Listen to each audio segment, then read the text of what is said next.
You're going live now. Yeah, that's all right. I'm gonna play the song. I'm gonna play Donnie McClurkin because we're having difficulty with that. Once this thing goes up, I'm gonna play it to start. All right, It's on. go You're live. live. You're live.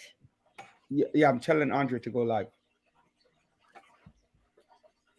Andre, Welcome, viewers. Welcome, welcome. viewers. Come on, everybody, get your feet happy. Let's go. Come on.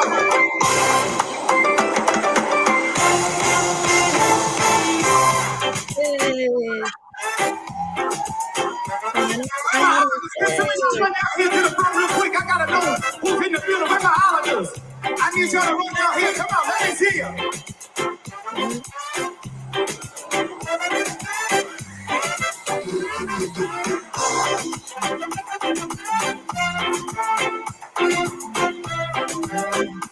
Come on, Jehovah's head.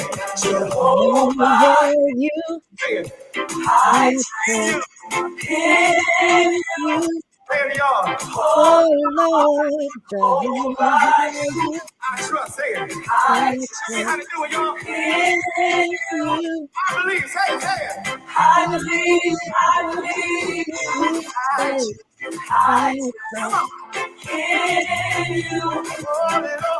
Oh, Lord. Jehovah, Come on, come on. I trust. I believe. Say it.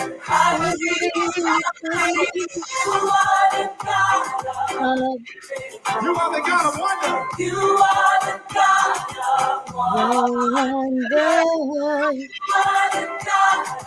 I believe. Say it. I believe.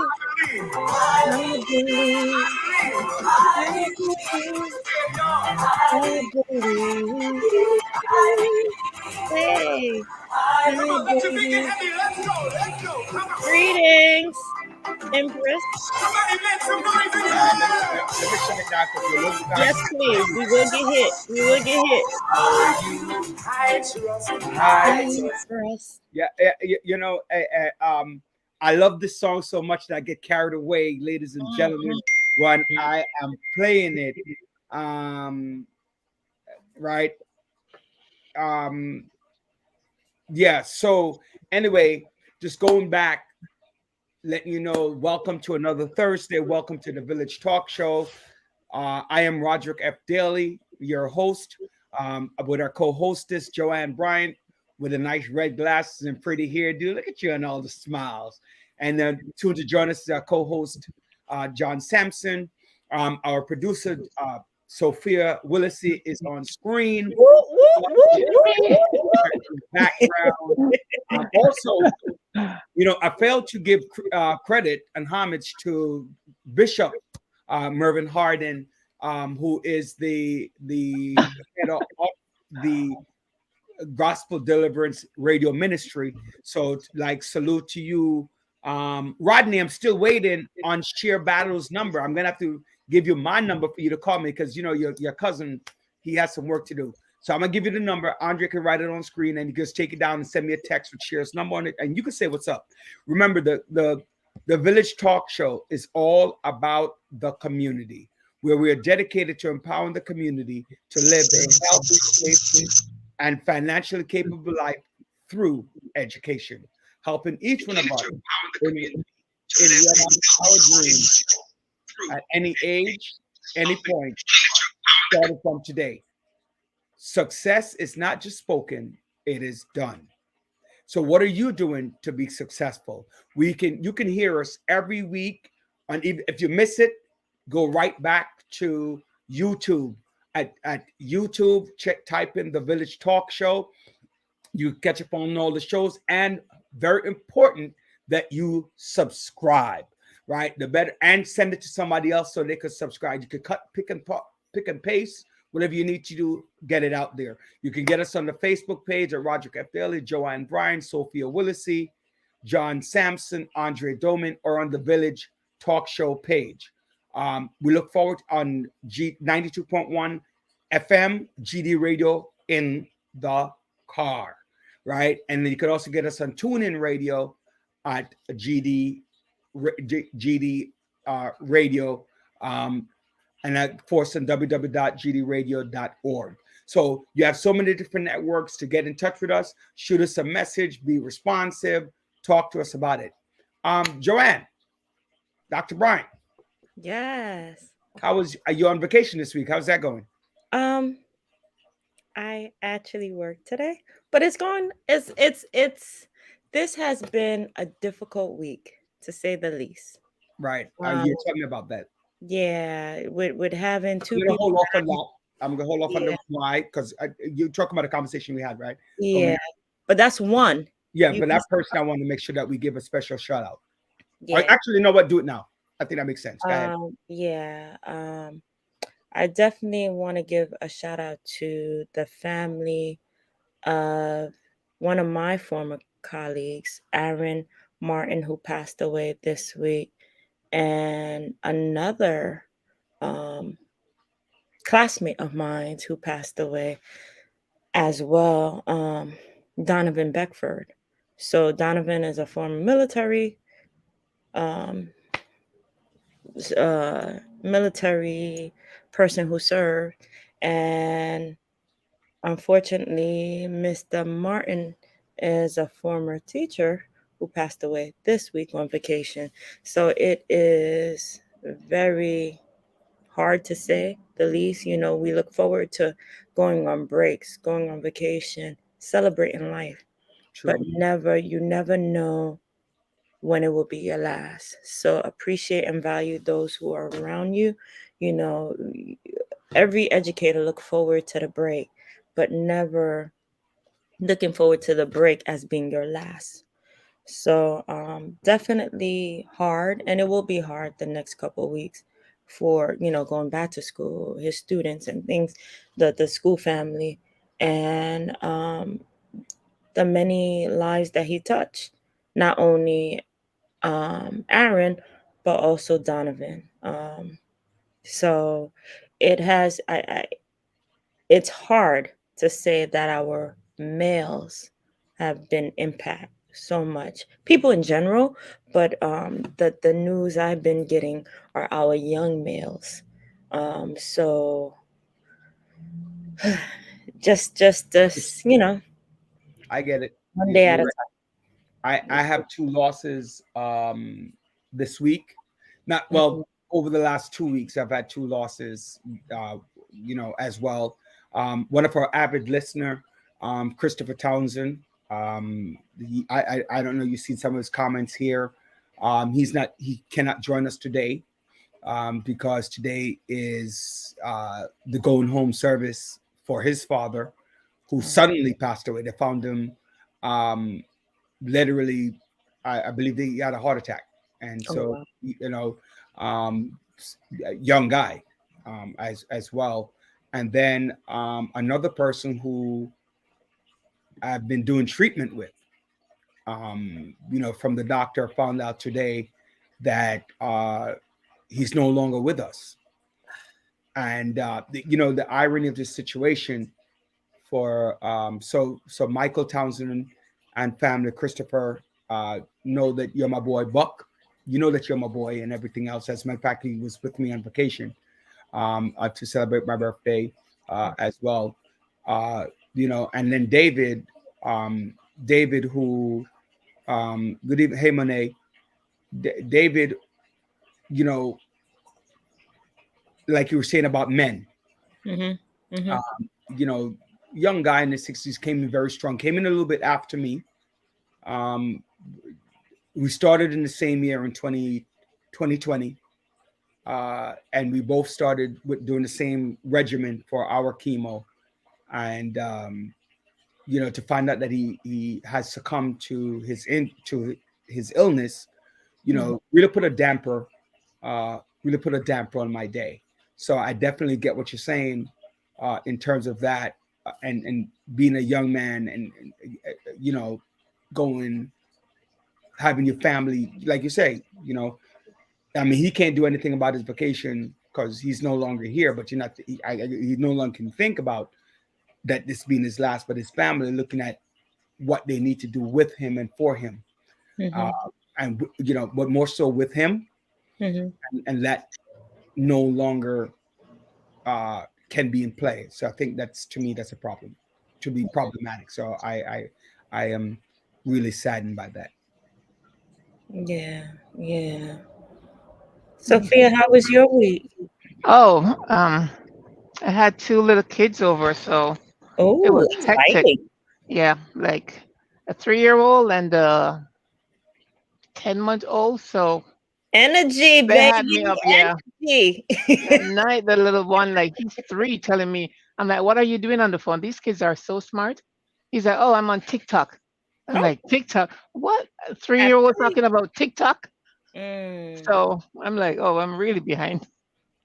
You know what? At 2 years old, they're on TikTok. I don't know what you're talking about. Well, I am behind time with them. Well, Thank you, Teresa. it's not that you're behind time. It's that your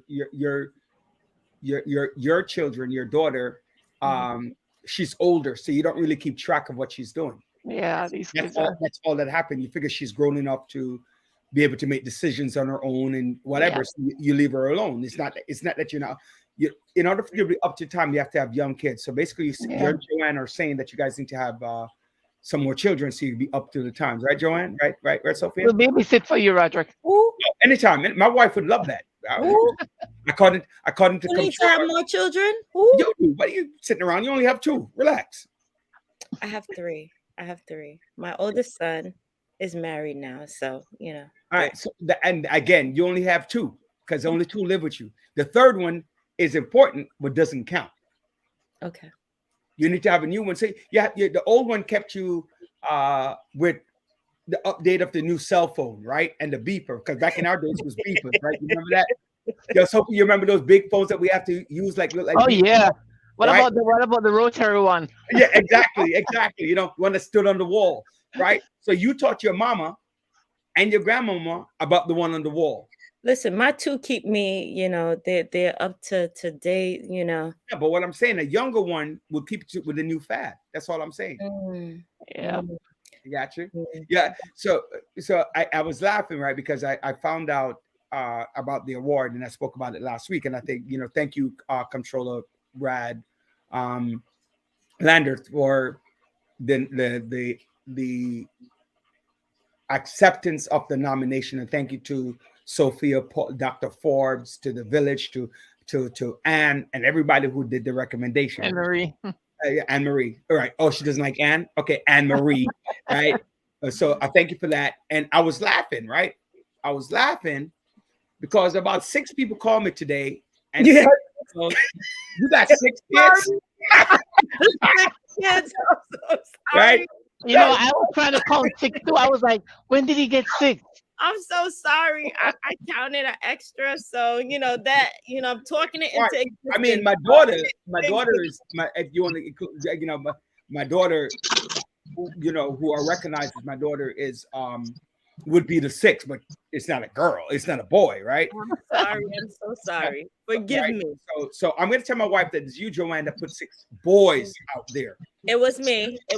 I'm guilty as can be. I saw it, but I'm like, okay, maybe he had another one I don't know about. Yeah, I was thinking, I know these women are bad. So I'm wondering if Garcia had a child when she was a teenager that she sent back to the father in Jamaica. Oh, it had to be Garcia. What about you? If I talk too much not to have a kid out there and don't recognize. Oh, you talking in your sleep? Are you talking in your sleep? Hey, John. You talking in your sleep? Right? We gave talking in your Roger the sleep? extra son. So I accidentally gave him the extra son that he actually wants me to have an extra child. So I gave him an extra son. Yeah, I appreciate that. Maybe you got one in the pandemic. Well, if it One was for the 6, it pandemic. would be Davisha, right? So Davisha would be the 6th. So Pandemic baby. Yeah, the pandemic, baby. no, hey, but you know what's funny about this whole story, right? Davisha is going to be 30 in a little bit, in a year or so. So it could have been Garcia's, child when she was, or my child when 30. No, I knew Garcia then, so I would have to. Why you putting it on Garcia? Why you keep pushing it on Garcia? I'm gonna tell you why I pushed it on a woman. Man up and take the responsibility. Hold on. It could have been my child. Exactly, Sophia. Wait, hold on. I'm gonna tell you why it could be a woman. Women are more sneaky. Oh No, no, Lord. no, no, no, no, no, no, no, no, no, no, no, no, no, no, no. Wait, hold on, Here's hold the on. thing. If Wait, a wait. woman have a child, you would know about it because the You child can't. is Yeah, Not that's it. true. the mother. No, Mama. no, Male that's can not have true. kids all Wait, over wait, the wait, wait. world. That's You why don't they say mama, baby, papa, maybe. No, Okay. no. If a mother, We can't hide it. I know many parents because I was talking about this earlier because I was Mm. talking. I just came from Chris's father's thing, homegoing service, Mm. and we just literally talking about because somebody was telling me congratulations on my on the honoring, right? Mhm. And I said I didn't know you had 6 boys, so it was me, him, and a young lady that were talking about it. And the funny thing about it is, I know many women, right, in their early stage, Mhm. right, early stage, like 14, 15, 13, 14, 15, who meet a man and the child doesn't live with them. The child live with the father, who never discuss it. Sophia. Right? Somebody's on is Yeah, come back to feedback. Oh, I'm just okay. telling you. So I know, Well, right? that's interesting. But you know what? Like I mentioned, men can have children all over the place, and you Oh, don't know absolutely. about it until later. No, So, I understand. Yeah, I do understand a woman mhm. obviously carry the child for 6 to 9 months, depending on situations. You're the one carrying the baby. So a man can always say, I never had a child prior to getting married to you. But at some point, he's gonna have to let you know he has unless he completely disowns the child. Or Or what? he decides he don't want to get in trouble with the wife or any other Oh, you mean female. inside of the marriage? Huh?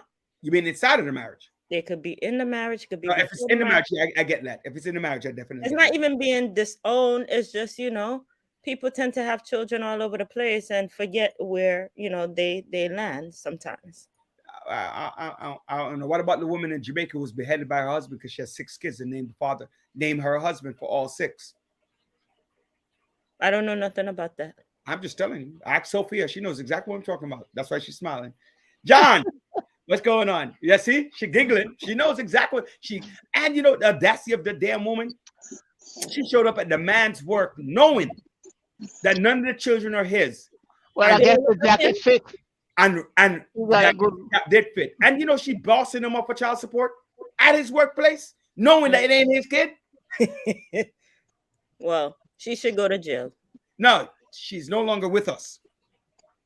Oh no, that's too extreme. I mean, I'm not condoning death. I'm not doing that. I'm not doing that. However, on the flip side of that, I could understand why you go crazy. Mm. You have 6 children, Mm. and you think that they're your So kids? who's taking care of the 6 children now? He is. Well, He ended up killing her, and then he's taking care of the 6 kids. I don't know if he is right. That's a good man. That's a good man. I don't know if he's taking the kids now, but it's hard. And what it is that you women do. Ay, ay, ay. What did I tell you? You're clear to call Adam and Eve. You blame Eve. Please stop it. Right? I'm just saying, you women, right? You women get away with murder. You have the kids. The man has nothing to do with it. The child has the father's last name, right? The child has the father's last name, and according to the law, the child is born in wedlock. Therefore, it belongs to the father. It's not the same law, right? It's not the same law with the woman if the man has it in wedlock with another woman. But once the man has it once the woman has a baby, it automatically belongs to the husband, and he has to prove that it's not his. Roger, why are we talking about this? No, Roger, it's a no-win situation. So you For a just guy, avoid right? it, just like you talk about the 10 reasons why couples get whatever it is. Oh, John, Man, Roger, I plead the fifth with respect to this topic. yeah, you can.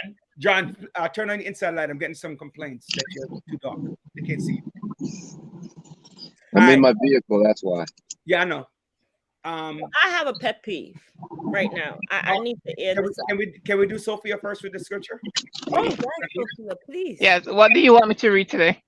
So can you do me a favor? I need for you to read 2 scriptures for me. Okay. it is I'll tell you right now. So one of them is Isaiah 41 verse 13,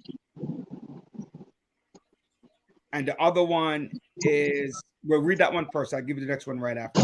Or you want to do both of them together? No, okay. And then Okay, I'll Romans do 13. okay. So Isaiah 41 verse 13. For I the Lord thy God. Do me a favor, read 12 and 13. 12, 13. You want 12 and 13? I like to read one verse before, one verse after. Okay. Thou shalt seek them and shalt not find them, even them that contended with thee. They that war against thee shall be as nothing, and as a thing of naught. For I, the Lord thy God, will hold thy right hand, saying unto thee, Fear not, I will help thee. Fear not, thou warned Jacob, and he men of Israel. I will help thee, saith the Lord, and thy Redeemer, the Holy One of Israel. Now Romans 15, 12 through 14. Romans, hold on. Where we're focusing on verse 13 and both of them in verse 13, the middle verse, but Romans 15, 13, 12, 13. Hold on. Where's my Romans? And for those of you, just quickly, for those of you, I want to endorse one Bible app that I use. It's called Glow Bible. It's actually very it's very easy to navigate. It can read the Bible for you as well. So I endorse that.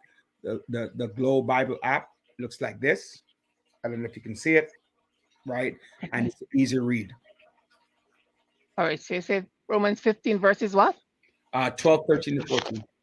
Okay. Same verses. 12, 13. And again,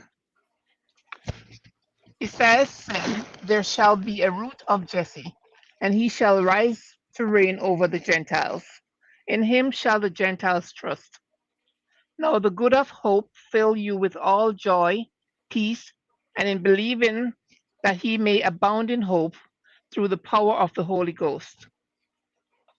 That's 14 says, and I myself also am persuaded of you, my brethren, that ye also are full of goodness, filled with all knowledge, able also to admonish one another. Nevertheless, brethren, I have written the more boldly unto you in some sort, as putting you in mind, because of the grace that is given to me of God, that I should be the minister of Jesus Christ to the Gentiles, ministering the gospel of God, that the offering up of the Gentiles might be acceptable, being sanctified by the Holy Ghost. All right, that's fine. Thank you. Mm-hmm. You know how you do that last end in the Word of God. Oh, they're in the reading of the God. Right. The Word of God is already blessed. Yes. Go ahead. Right. So we're just asking. So just to really touch on these, the focus point is both of the verse 13. So that's Isaiah 41:13 and Romans 15:13. It's just basically talking about, again, continuing to know about what God has done to cover to cover you under the blood, sending you his son Jesus Christ to the Gentiles to minister to the Gentiles, who are us, right? So as I spoke about last week, the chosen people were the Jews, and then Jesus came to save everyone who was willing to accept the Lord of the being sanctified by the Holy Ghost, right? So accepting the Lord Jesus Christ as your Savior and God Almighty, the Father, Son, and the Holy Ghost. And then Isaiah 41:13 and 12 through 14 is basically talking about that it's continuously, the Bible reminds us that there is a covenant that he has with you, that he has with each one of us, and that he will protect us and guide us through. And so don't look at the physical war, right? As in what's happened between Ukraine and Russia. That's part of that issue as well. But look at your own war, what that is. Like my war right now would be my cancer, right? That's my war.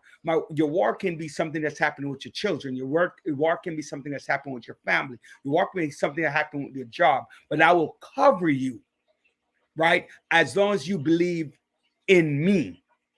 And so I'm not an advocate. I'm not going to sit here and tell anyone that I'm going to tell anyone that you need to believe in God. You need to believe in the Holy Trinity. That's my personal belief.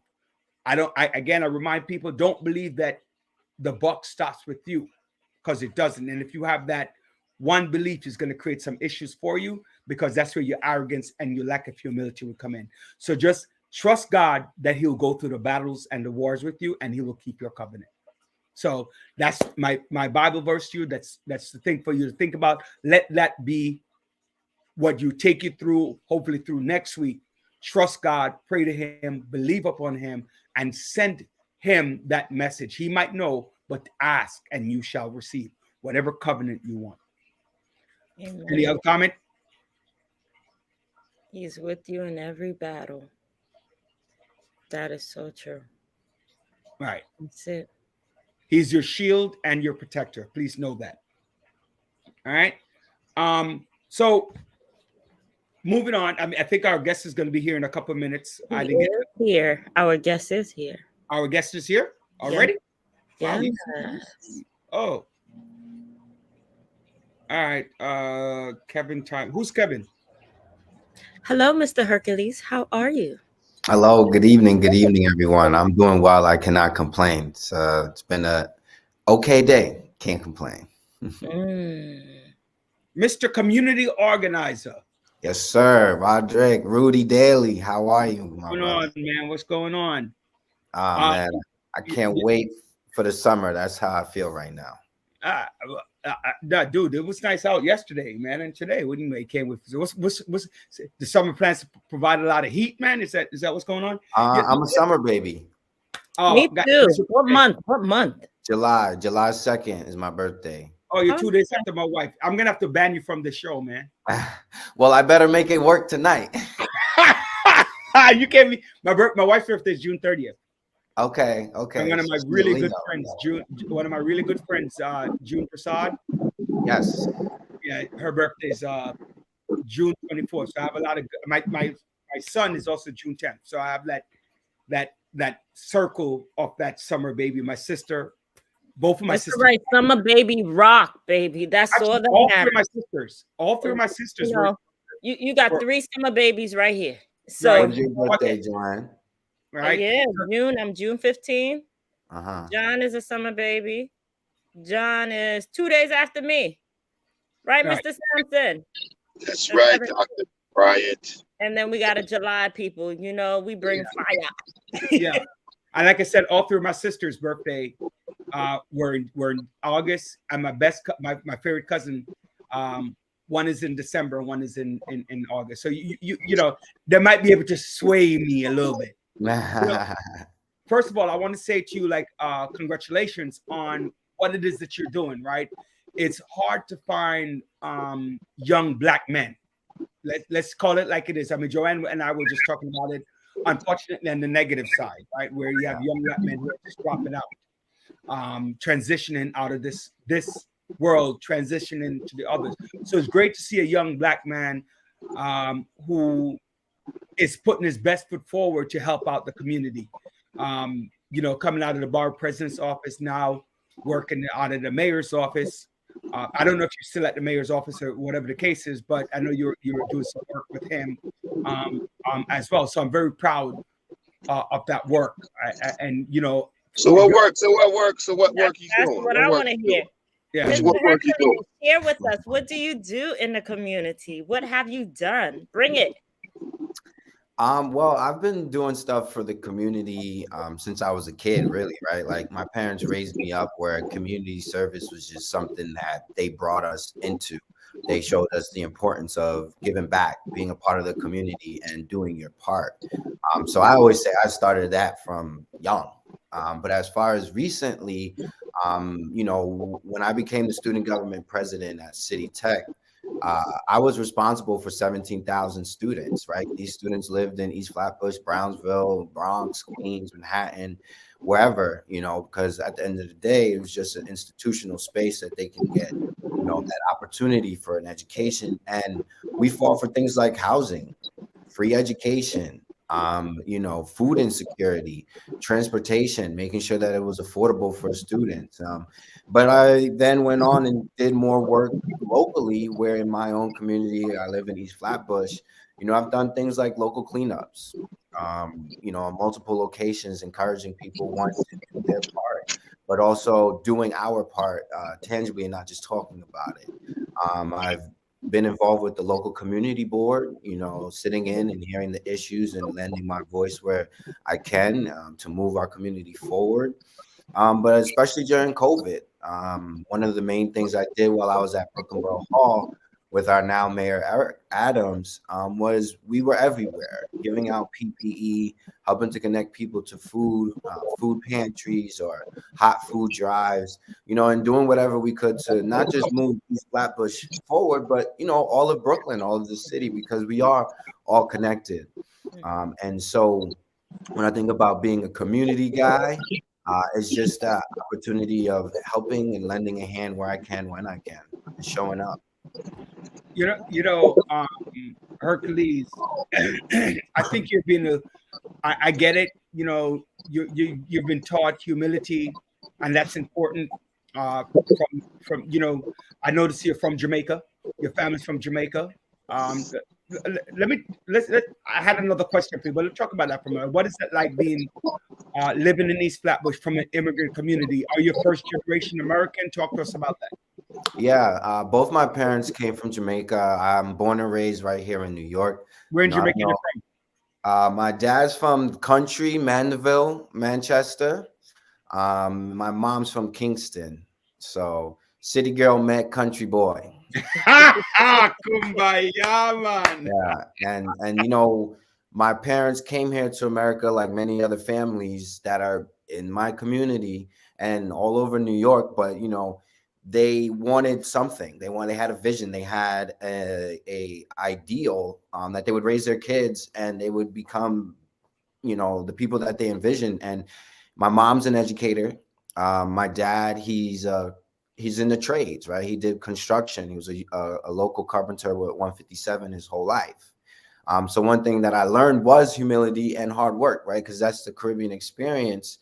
Sometimes your parents just, be quiet, do your work, and everything will be just fine. Stay focused. I gotta know, John and I have a question for you. Yeah.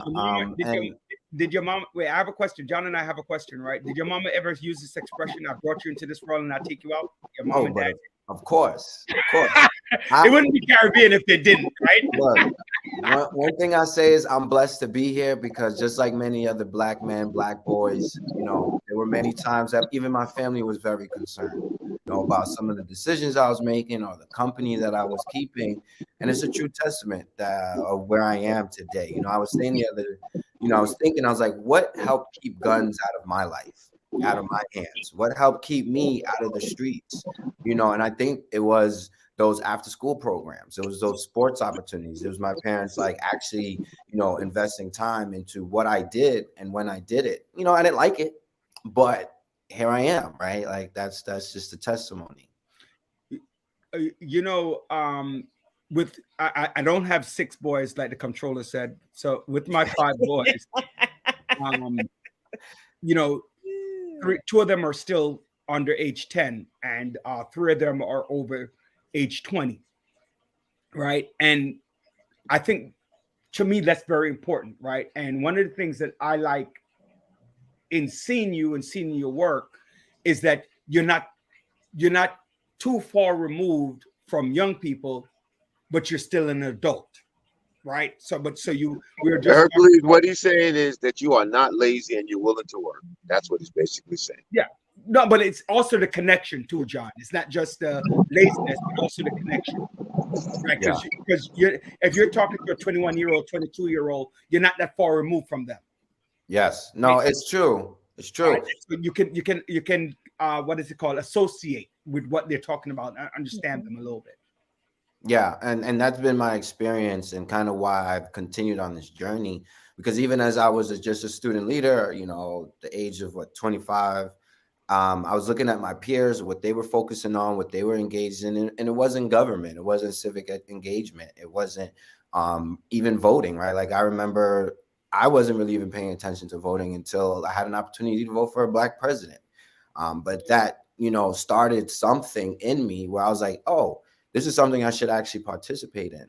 And one thing that I've noticed is like I can connect to the young folk, but I'm an old soul, right? I have a lot of love and respect for those who came before me, who can teach me so much that I may not have experienced yet because I'm only 29 years old, and so it's about how can we bridge those gaps? I think there's a huge generational gap right now when it comes to this conversation. Right. Okay. And that's very important. Now, what is your aspiration? You said you actually are interested in civics. You decided to get involved in civics and more political stands since you voted. What is your aspiration? What is your plan? What are you doing? It's a complex answer because I'm here, but I never imagined that I would be in this space of working in government, right? Like I went to college and studied architecture. And as a kid, my vision was to become an Olympian, right? Go to the Olympics, become a decathlete, run for Jamaica. And that was where my aspirations lied. And this whole place I ended up now, I always say it's like, must have been God's plan, because every time I try to go in a different direction, it kept bringing me back. And so some of my aspirations is, I've been doing this work for a while, advocating, organizing, speaking out on behalf of people, bringing resources to the community.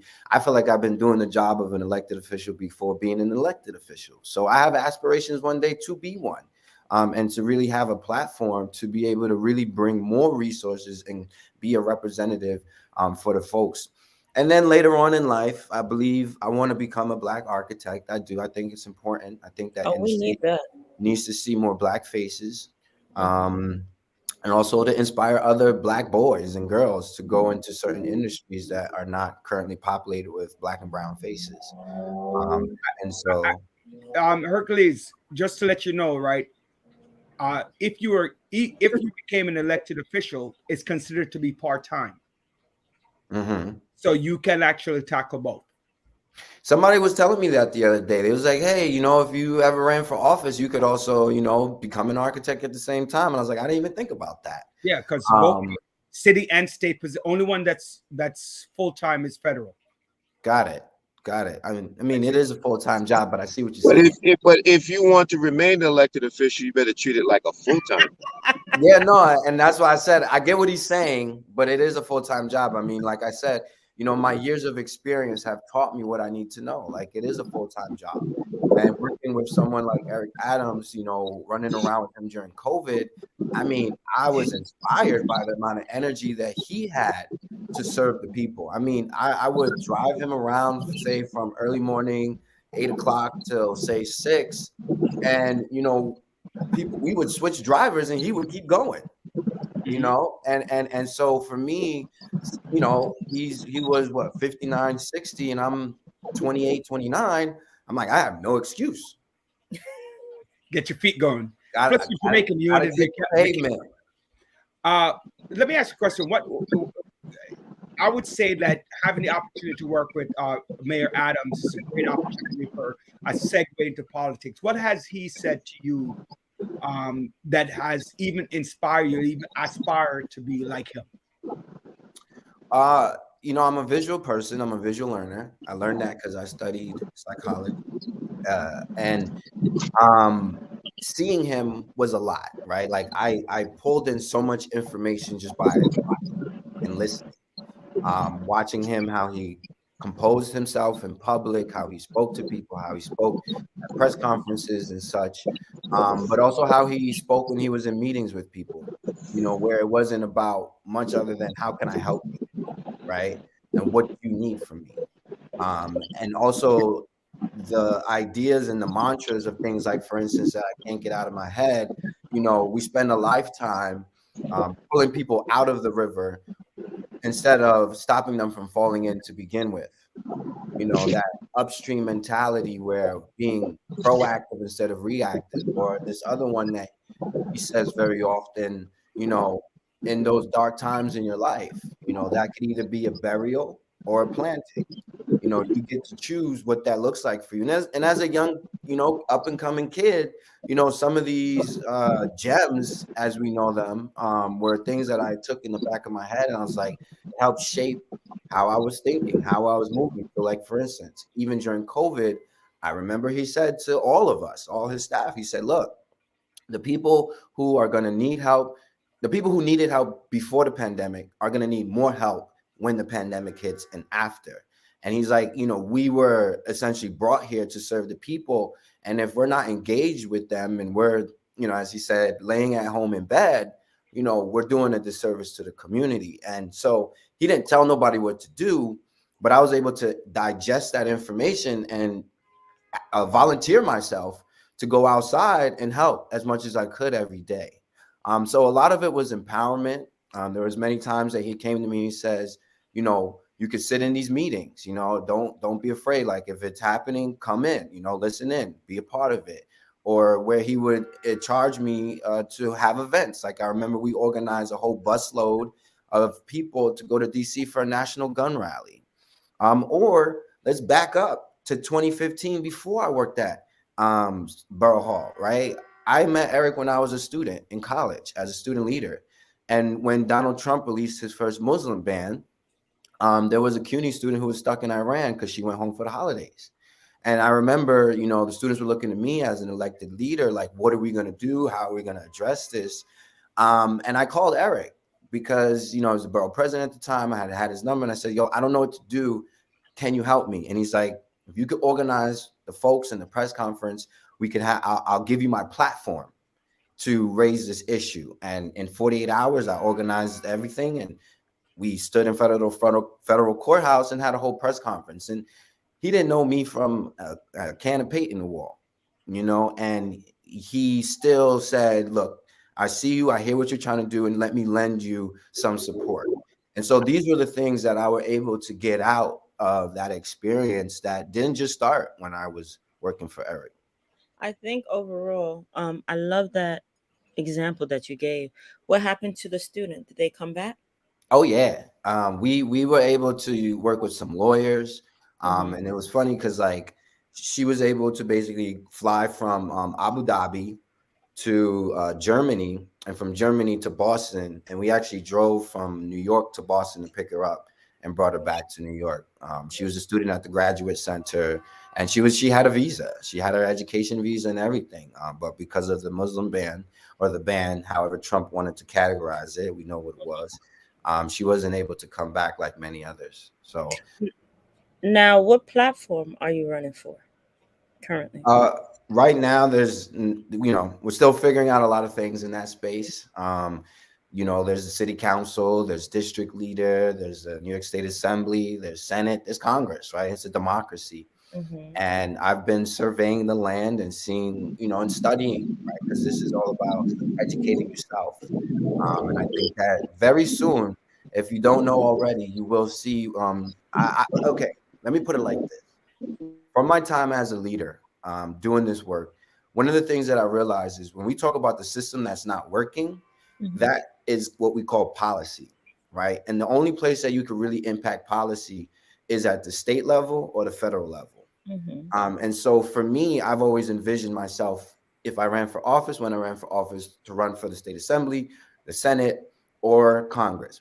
I don't think I'm ready for Congress. Not doubting myself, but I know people deserve a level of understanding representing them. But you know, Hercules, I just want to just jump in. I think the best point of view that you're having is you are a public servant now, working for an elected official, and you're leaving, you know, wherever you can fill in that void is something that you'll look at. So, you know, we see that vision that you have, you know, so your vision is to, you know, continue to do what you're doing, but it possibly one day in another position. You don't know what yet, but you know what I'm saying? You are preparing yourself for the opportunity that may present itself. Absolutely. Preparation. How does that go? There's like The five P's: 3 Ps. proper preparation prevents poor performance. Right. I want to add. I think John hit it on the head. In your work in East Flatbush, your work in East Flatbush, what are you've been a community organizer. What are some of the changes that, if ideally you were given an opportunity to run for an office or become an elected official, city, state, or federal? Because like John said, wherever the opportunity comes, that's what you're going to take, right? Hakeem was the assemblyman before he became the congressman. Yvette Clarke was a city council before she became congresswoman, right? Right. And in recent times, right? Bill de Blasio was a city council public advocate, then became the mayor, right? So wherever the opportunity comes is what you're going to look for, correct?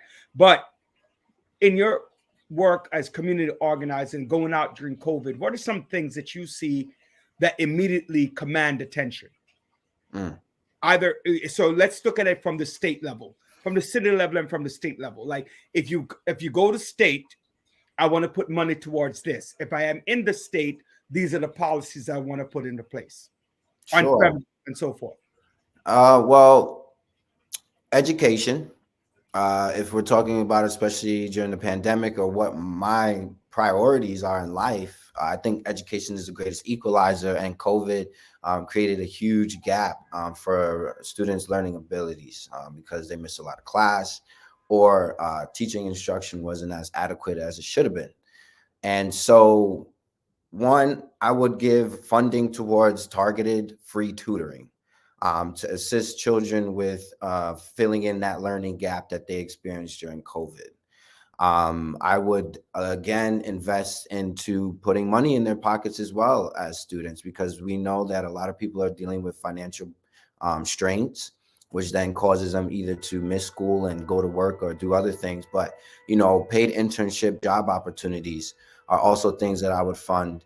But also, how do we make education fun again, where kids actually want to go to school, be in school? And that, to me, always, like I said, was after school programs, sports and things, and making sure that there's proper funding for after school programs. Childcare needs funding, right? Because when families are stuck with the burden of, watching their kids instead of going to work, that also puts strain on families, and they deserve free childcare as an option. Healthcare, right? We talk again about the pandemic. We saw that our hospital systems needed proper funding that we've known for a while. But we definitely saw what that looked like during these last couple of years. So providing funding for our safety net hospitals, expanding urgent care centers in our communities. But also maternal health is important to me. A lot of mothers were giving birth and they weren't able to have their families and their loved ones, or the doulas and the midwives that they needed and wanted during that time. But even outside of COVID, it's been a struggle. So funding birthing centers that support mothers, addressing the maternal morbidity rate, and nursing homes. My grandmother died during COVID in a nursing home.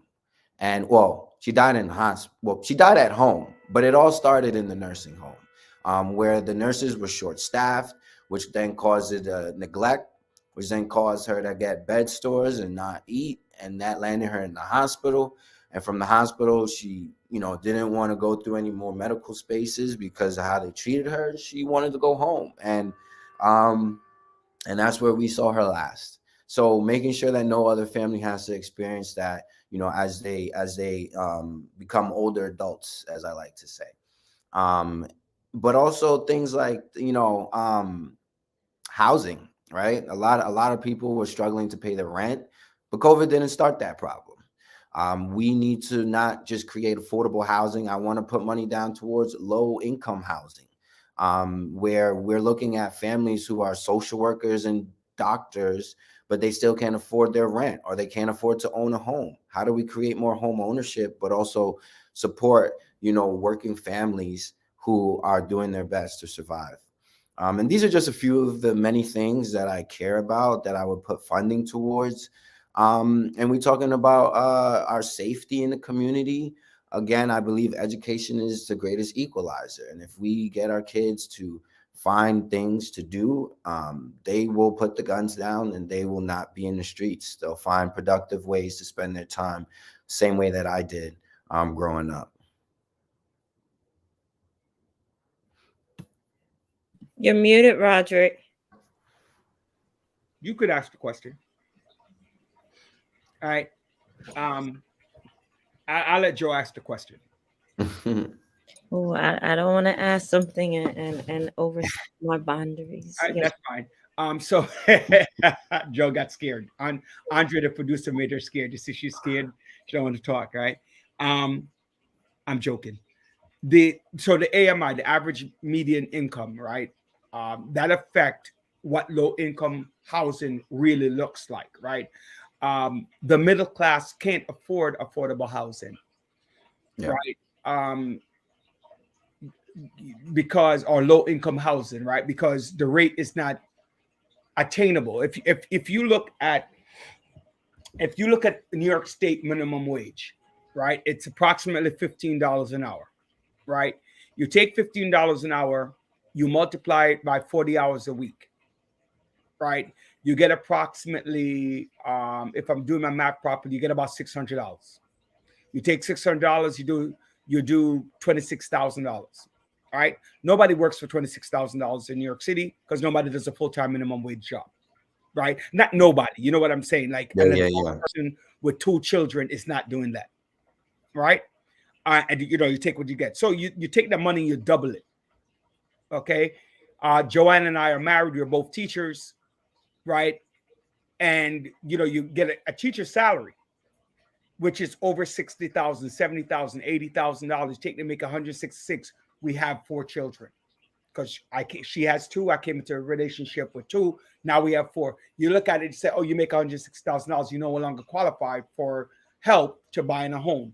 The middle class is really suffering because the average mean income is not really what realistic towards a person who is truly middle class. You have your student loans, you have whatever bills that you have accrued, right?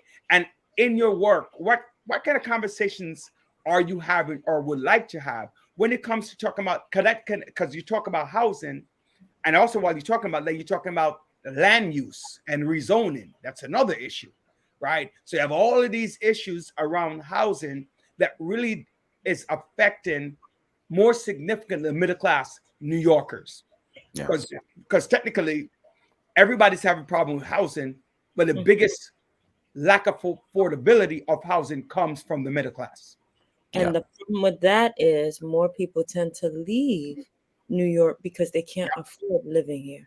Right. So because if I make $26,000 a year, I could live in a red state and be able to live that I can here. Yeah. These things kind of break my heart because I'm an empath. I care a lot about people and the struggles that they go through. That's one of the things about being a cancer. It is. But it's crazy that we're having this conversation because just the other day I was talking to this young lady and, she's a single mom and, she came to City Hall and, she's like, hey, I have a question. She's like, what is the city doing for single mothers? And I was like, well, tell me more. And she's like, well, right now I'm struggling I'm working this job, I'm getting this money. It's not that I can't pay rent, but the rent that they're asking me to pay is just astronomical. And I'm forced with choosing, like, do I stay or do I leave this city? Like, we literally just had this conversation. And one of the things that are also true, you have a lot of people my age, either struggling to pay rent, but also having to choose to move back home with their parents, because they can't afford to keep their own apartment. And so, like, these conversations are definitely real. Or you have the homeowners who are losing their homes because they can't pay their mortgage. Or you even have the small landlords who are, have people renting their apartment and they're struggling to keep up because people are struggling to pay their rent, right? And rent means you get to stay in this building. And it's always funny. I think about this whole not paying rent thing. Obviously, if you can't, you can't. I know what it's like. But if your landlord loses his building, you also still lose your home. Mm-hmm. Mm-hmm. So if we're not working together, I think the tenant and the landlord needs to be more on the same page and on the same team versus against each other, because it is a working relationship. But you know, Hercules, say that. Hold on. Say that again. Say that again. That's what they need to understand. Say that again. the tenant and the landlord needs to be on the same page, because it should be a working relationship. Because if the tenant doesn't pay rent and the landlord can't keep up with the mortgage, and then they lose the home, everybody's in trouble. And you know, a lot of tenants don't see it that way. A lot of tenants see it like, if I can't pay the rent, it's a landlord's responsibility to cover it.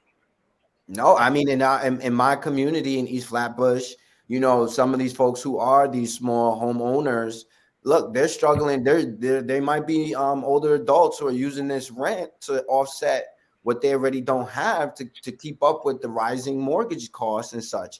And so they don't realize, as tenants, you know, whether or not these homeowners or landlords are paying check to check, or whether they have a nice lump sum in their bank account. Or Every do they landlord care? is not the same.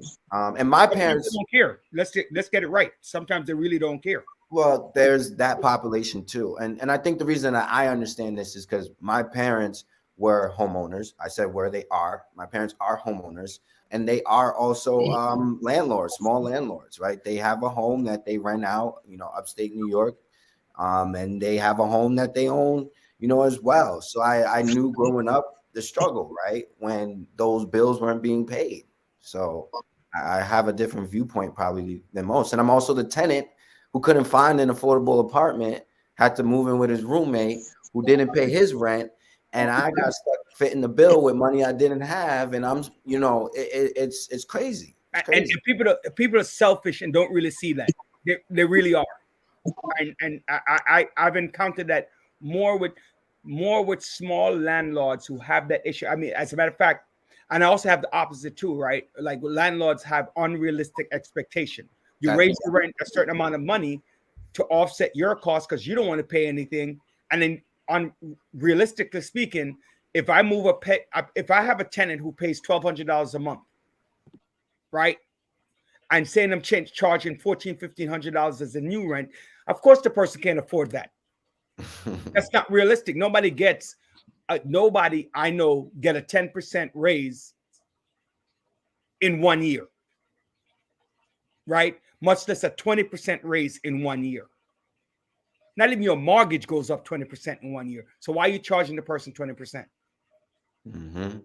That's unrealistic. So you have that relationship. I have one person reach out to me because the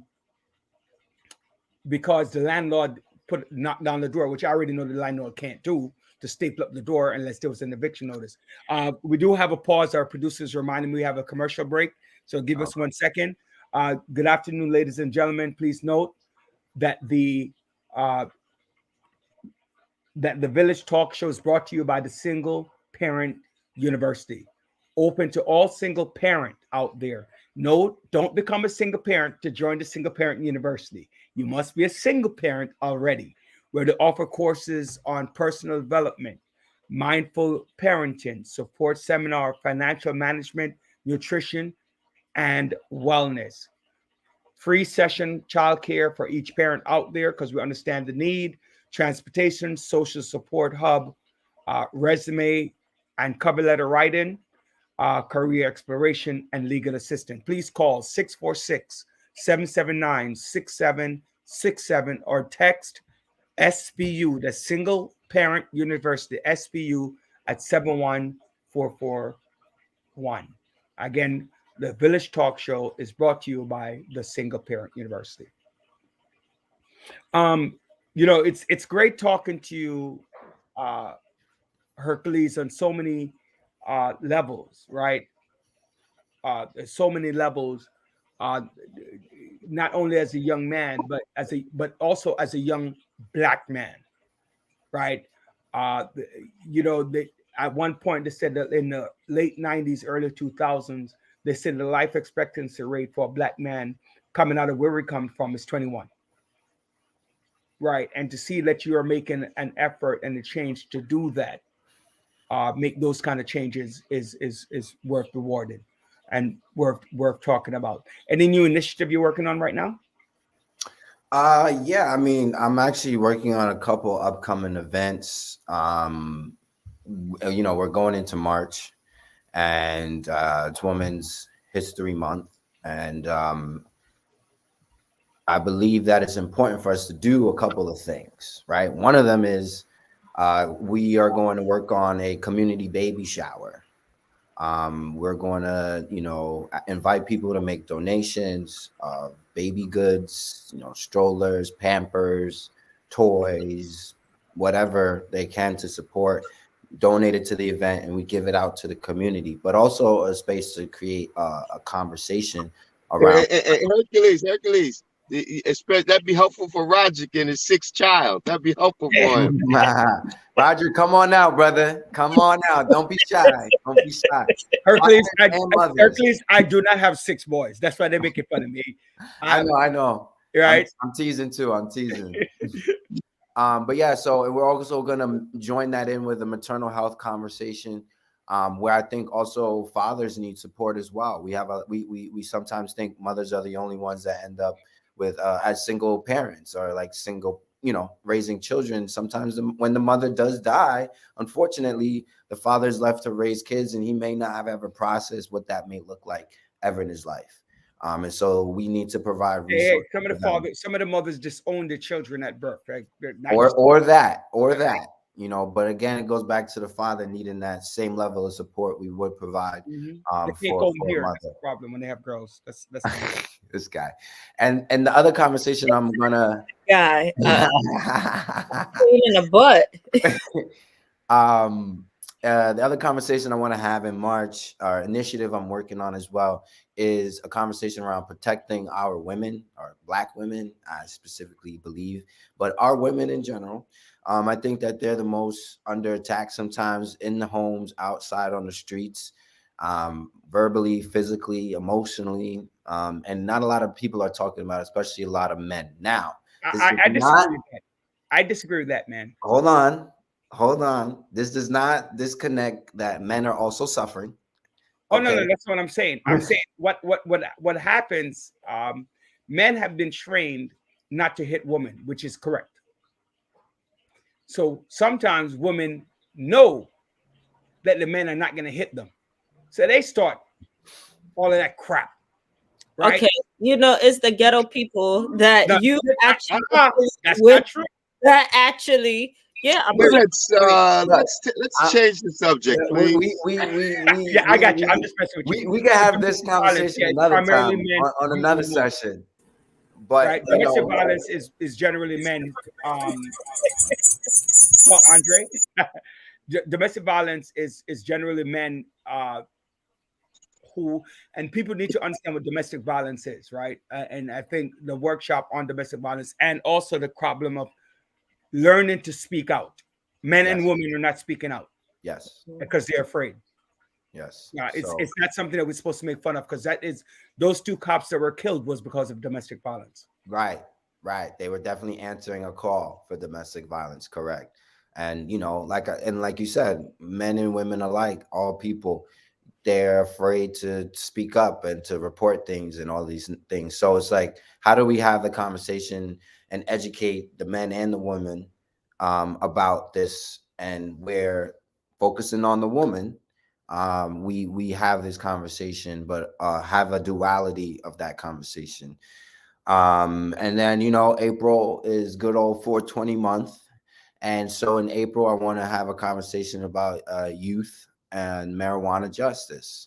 As now the state has legalized it, how do we become entrepreneurs in the business and get access to the resources and the funding that's going to be available? But how do we also educate folks on the laws that exist? Because, at the end of the day, whether we like laws or not, they're always going to be there, and we have to know what they are, so that we're not ending up in situations that impact us. And just many other things in the community that I can. And sometimes for me, it's just about showing up to other people's stuff. I don't have a problem with that. And I enjoy supporting community organizations who are doing good work. And so that's, a little bit of that.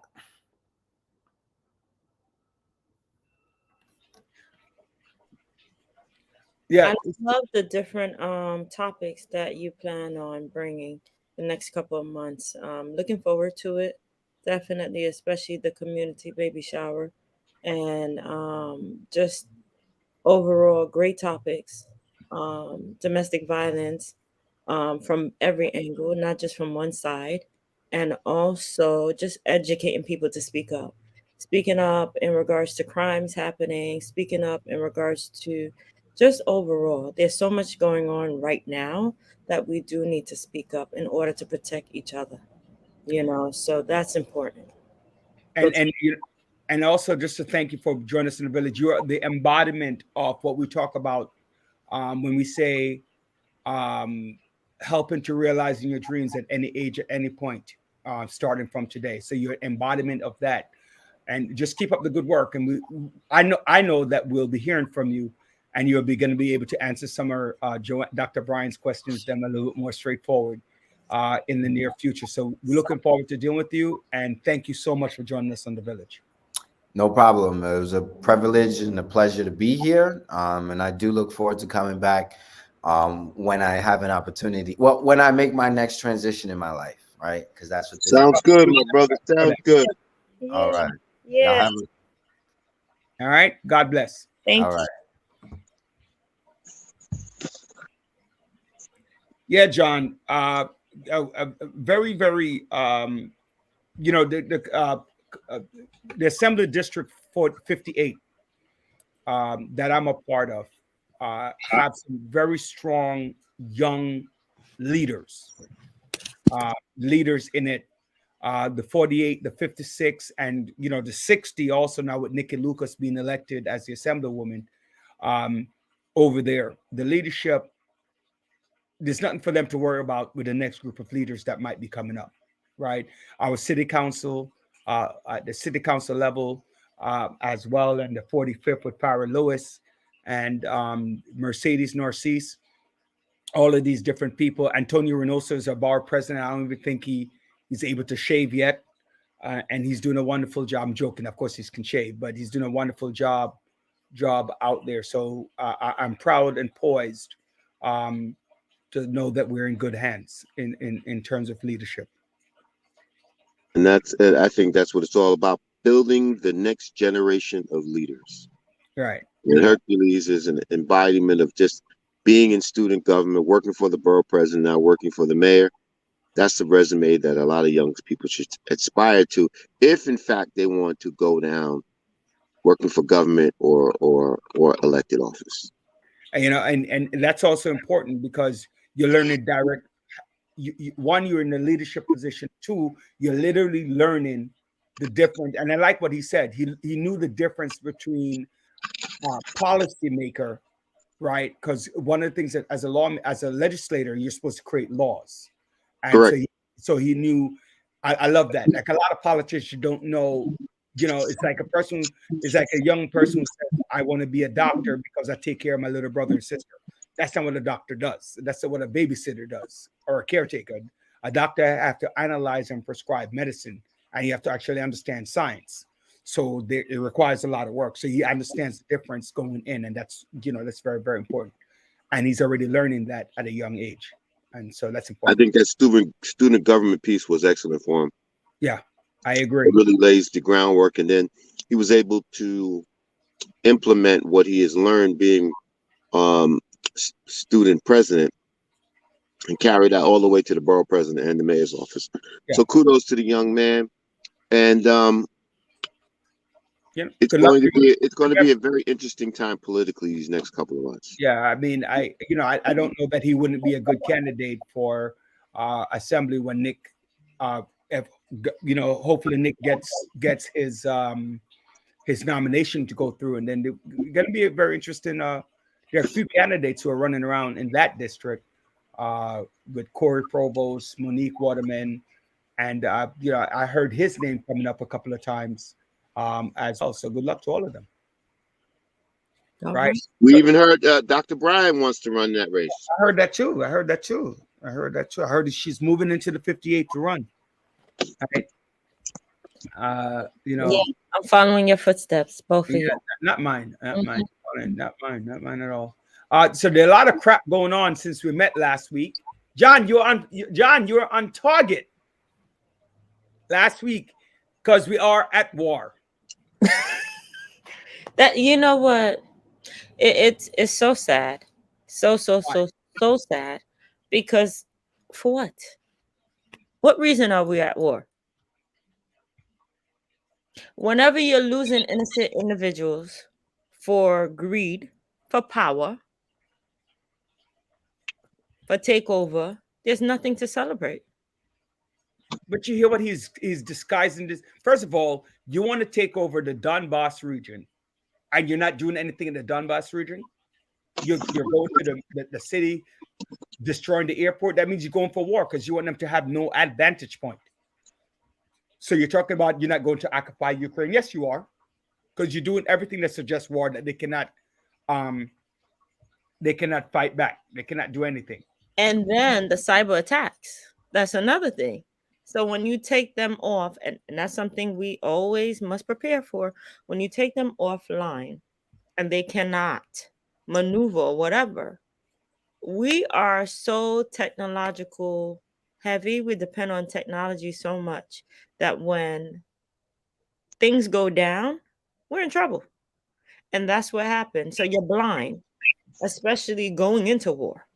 So that's whew, I don't know. Let me ask you, John. Yeah. Let me just give you a recap first, and then I'm gonna ask some questions, right? And then you and Joanne can chime in. So Biden, right? He's going to sanction Russia, right? So these are the things that he spoke about today. He called the Russian military movements as an invasion. Okay. I would take out the word invasion and put as an act of war, right? He targets, so he's planning to put in, President Biden, tough new economic sanctions against Russia, their financial and sovereign debt, and 5 Russian elites in Vladimir Putin's inner circle. Right? He also warned that if Putin continues his aggression, which doesn't make sense to me. By the way, let me not give my input yet. There's even more punishment that can be inflicted, right? Not with exposure, but more with sanctions. The parliament, right? The Russian parliament gave Putin the okay for the use of military force. That's not what his sanction is, but that's what they did, right? The satellite limit. Okay, so you also saw that what I just spoke about with the deployment of troops and the destruction of the airport. So, one question thrown out there: do you believe that this is an act of war? What Russia did? What Russia has done has created a unilateral war with a country that they know cannot sustain the firepower that Russia has. However, this is a little bit deeper than just the attempted acquisition of Ukraine. This is about weakening all the other European states that are around Ukraine and provide a lifeline, but also a passageway, if in fact there is war, a passageway directly into Russia. So what he's trying to do is acquire all these countries around him, because he will not stop at just Ukraine. We're looking at the Baltic states. We're looking at other countries in that region. So I think Vladimir Putin, his ultimate goal is to bring back Russia to the old ways of the USSR, because he's realized that by separating all these other countries, it has weakened, to a certain extent, weakened the firepower of Russia. Because if their issue is that they don't want them to join NATO, And why is that? Because the resources that NATO can bring Ukraine, Russia is concerned is Russia has these nukes. Russia doesn't want any other country in that close proximity to them to have that capability. So it's a lot going on. I think it's just one man show. It just shows you he is a dictator, his own country. But I think the president did the right thing. Cripple Russia by making the ruble, I think it is, worthless. And the way that to do that is tie up all that money that they have throughout the world. But most of all, those who are close to him tie their money up like those oligarchs. Yeah, I think so. He's looking from the financial component, the economic component of what he can do with that. And a lot of people are asking a question, and you touched on it a little bit about why he can't literally go to war with Russia over the Ukraine. And part of that has to come from a unilateral, from an agreement with the NATO pact, right? Because Ukraine is not really part of NATO, however, Russia is, and there's an agreement. Yes. Go ahead. I'm saying that there's an agreement that they're not supposed to be able to attack one another. Correct. And so that's one of the people kind of asking why the United States using sanctions and they're not going to war. Now, one of the things that disturbs me, though, that they're trying to avoid. I'm sorry, not that Russia's part of NATO. Russia is not part of NATO, but the kind of push is that there are countries and allies and stuff that are part of NATO that Russia is also partnered with and stuff like that. That creates the problem. So they're avoiding the NATO conversation. So the United States cannot go to war unilaterally without the consent of NATO. The other part of the problem is what our number 45th, right? Our 45th is actually praising Putin. Yes. Right, about the fact that he's attacking a country under the guise that he just want to protect Russian independence. If that's so the case, you're the president. Why didn't you make Puerto Rico, which you didn't know is part of the United States? Why didn't you make it the 51st state? Or why didn't you make U.S. Roderick, we all know what the purpose of Donald Trump is. And you know what's amazing is that when you listen to Fox News, they don't even push back against the former president just trying to curry favor with Russia at this point in time. So it's the hypocrisy that exists with the conservatives. And I think what Biden is doing is correct because he's not committing any of our young men and women to engage in war. One of the questions that people are asking is like, what's the point of the sanctions? And what people have to understand something, when you cripple a country economically, inflation rises, right? The number one thing that I don't care, people could be black, white, pink, or blue.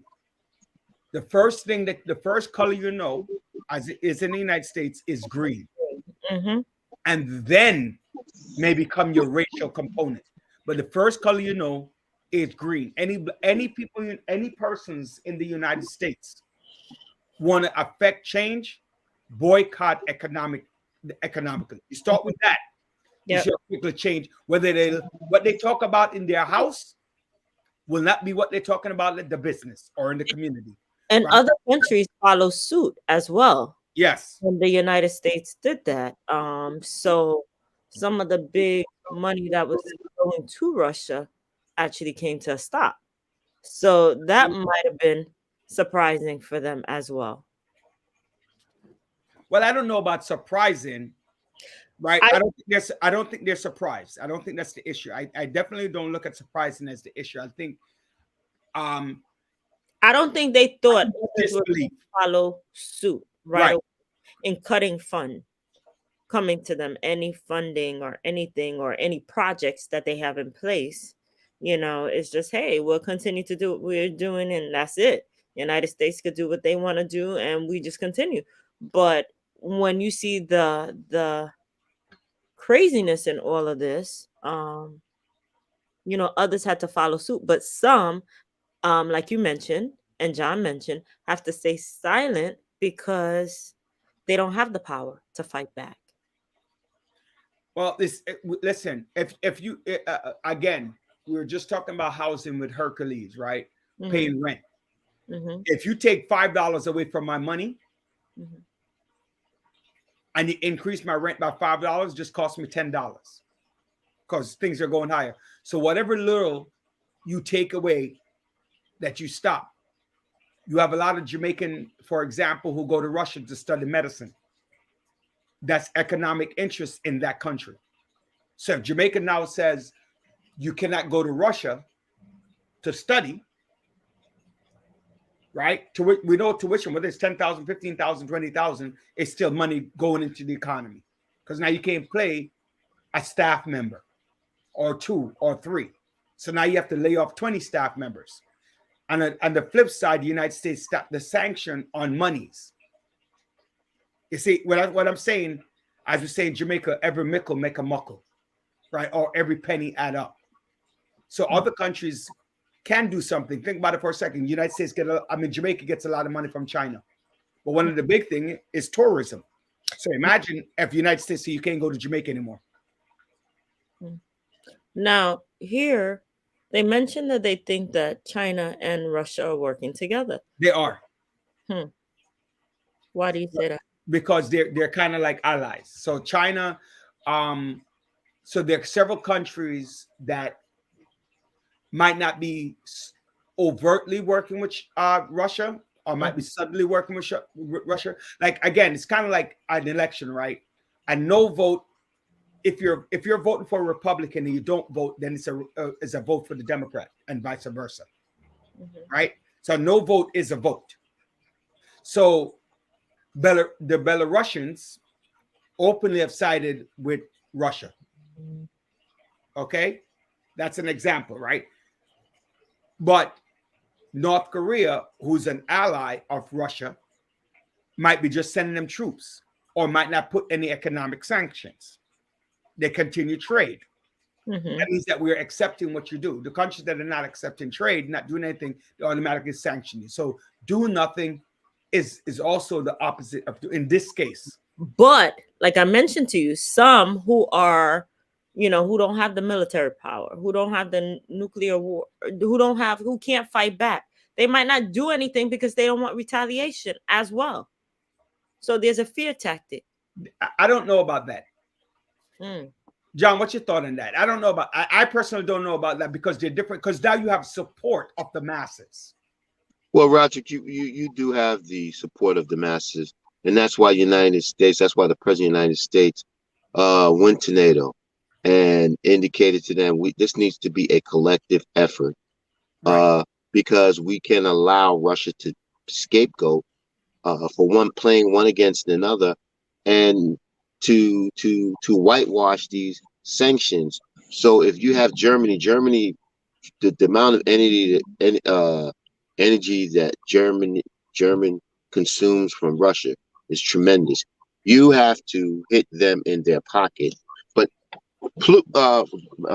President Putin's money is limited. There's no limit. It's limitless.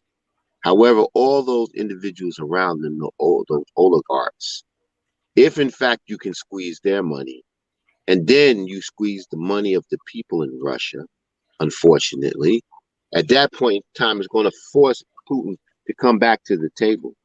Because right now, the people are not feeling it because he's in total control.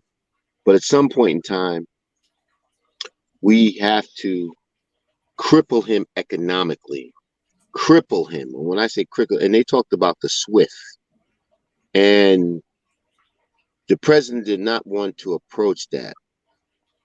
And that includes the International Monetary Fund and all of that. So it may come to this point because 50 innocent men and women and children have been killed because of one individual's I killed in their sleep, dog. Don't forget that. They were killed in their sleep.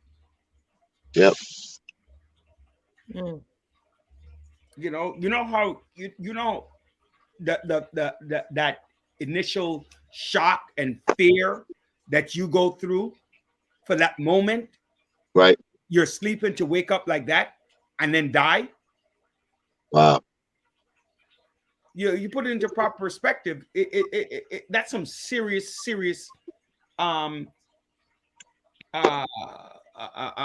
issues that happen. Like, think about it for a second. When you're having a nightmare and you jump up in your sleep, Right. how your heart is pumping. Yep. So that brief moment you get up, Mhm. you're in shock. That's disgusting, man. And you have innocent people that you're killing. For what? When there has been no active war or aggression by Ukraine. It's all about the power. It's all about controlling the land and the territory, which he can cover his flank also and can prevent any problems or any troops from the east coming in. So it's like a game of chess. And strategically, he has planned this for decades. Not for decades, but for years, in order for this to come through. So the president has to be stern, and he doesn't need to have a conversation with Putin. This is the lot you have buried. So you know what? We're going to get together collectively.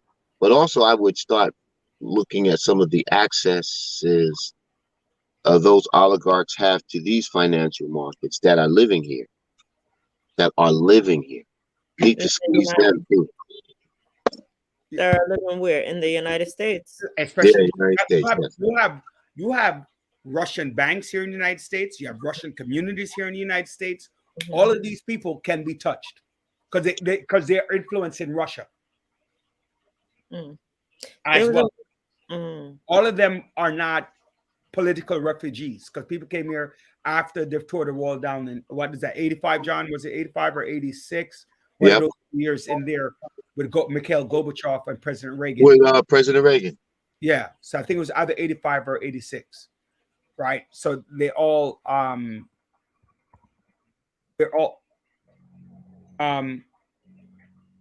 right. So right. So all of them have had the support of the United States over the years, right? I'm sure Mikhail right now, who's 90 years old, is deeply concerned about what's happening in Russia, right? At this point, right? I think what we should, it'd be great if we can probably reach out to possibly the Congresswoman or direct somebody who's on foreign affairs can really talk to us as to the impact this is having and will have. So hopefully we can be able to do that. But my colleagues, I have to run out and take care of work for a second. So I just wanted to just not sign off just like that. All right, that's cool. We appreciate it. Thank you. Thank you. Right. All right. The big thing, I am so concerned about. About what? The stock market? No, that's another issue too within itself. But I'm so concerned about the people, the innocent people of the Ukraine. Right? Yeah, a lot of students. There's a lot of students from all over the world that go and study, similar to what you said in regards to Russia, who a lot of Africans, they do go to Ukraine to study medicine, many of them, and unfortunately, they're stuck in this war. So it's just sad. This is not just impacting Ukraine is impacting the world. Absolutely, on different levels, right? Mm-hmm. Mm-hmm. The effect on people is great, right? And especially coming out of what we just came out of, COVID, and just like finally getting the ability to breathe, the sign of relief that is coming to an end, and this is it. Like, wow, come on. So it's unfortunate, very unfortunate. Yes, right. I and we need to understand, what is going on, and a lot of people are concerned, right? So they're concerned based upon um, economic uh, economic interests, right? Your family interests, Mhm. okay, and just overall, um, uh, world safety, right? What's next? Because people are afraid that this might lead. One of the bigger fear is that this might lead to World War III, Mhm. Mhm. Mhm. right? So if you have something that's leading to World War III, what is it that you're going to do? So now we as Americans are worried about our children going to war, our brothers and sisters going to war, But right? yes, you're right. You're right about that. Wholeheartedly. Some of the troops who were sent to go and help guard where Ukraine was. Um Here's another thing. While they go and guard everything, hold on 1 second. All right. The the impact of the people who are Russians who live here and are not supporting what's happening in their hometown, they're also now a threat. So there was a couple of people who were hiding that I was listening to the news earlier. They don't support what's happening in their country in Russia. And unfortunately now they have to hide because people know that they're Russians. So Right. there's so many different layers and levels to this. It's a shame. It's really, really a shame. But I wanted to bring up this fact. I'm moving on from Ukraine and Russia. Right. I wanted to bring up the fact that those officers from the Derek Chauvin case, civil case, were all found guilty today. On another subject, yeah. Yes, yes, they were found guilty, and even Arbery, the three, the father, the son, and the neighbor, the same thing. So Yeah, I actually I kind of wish John was here a little bit to explain that from the legalese term. Uh, mhm. what does that mean, right? What does it mean for the off- for um which one, the officers or the for the father? sentences, for the sentencing, right? Right. So what does it mean when they are placed, They already have life sentence. Those three, the father, the son, and the neighbor, they have life sentence already. right? But now um you are now placed in a situation of what's the point of being is it symbolic? Does it mean something? Does it now guarantee that there's no opportunity for them to ever see free world again?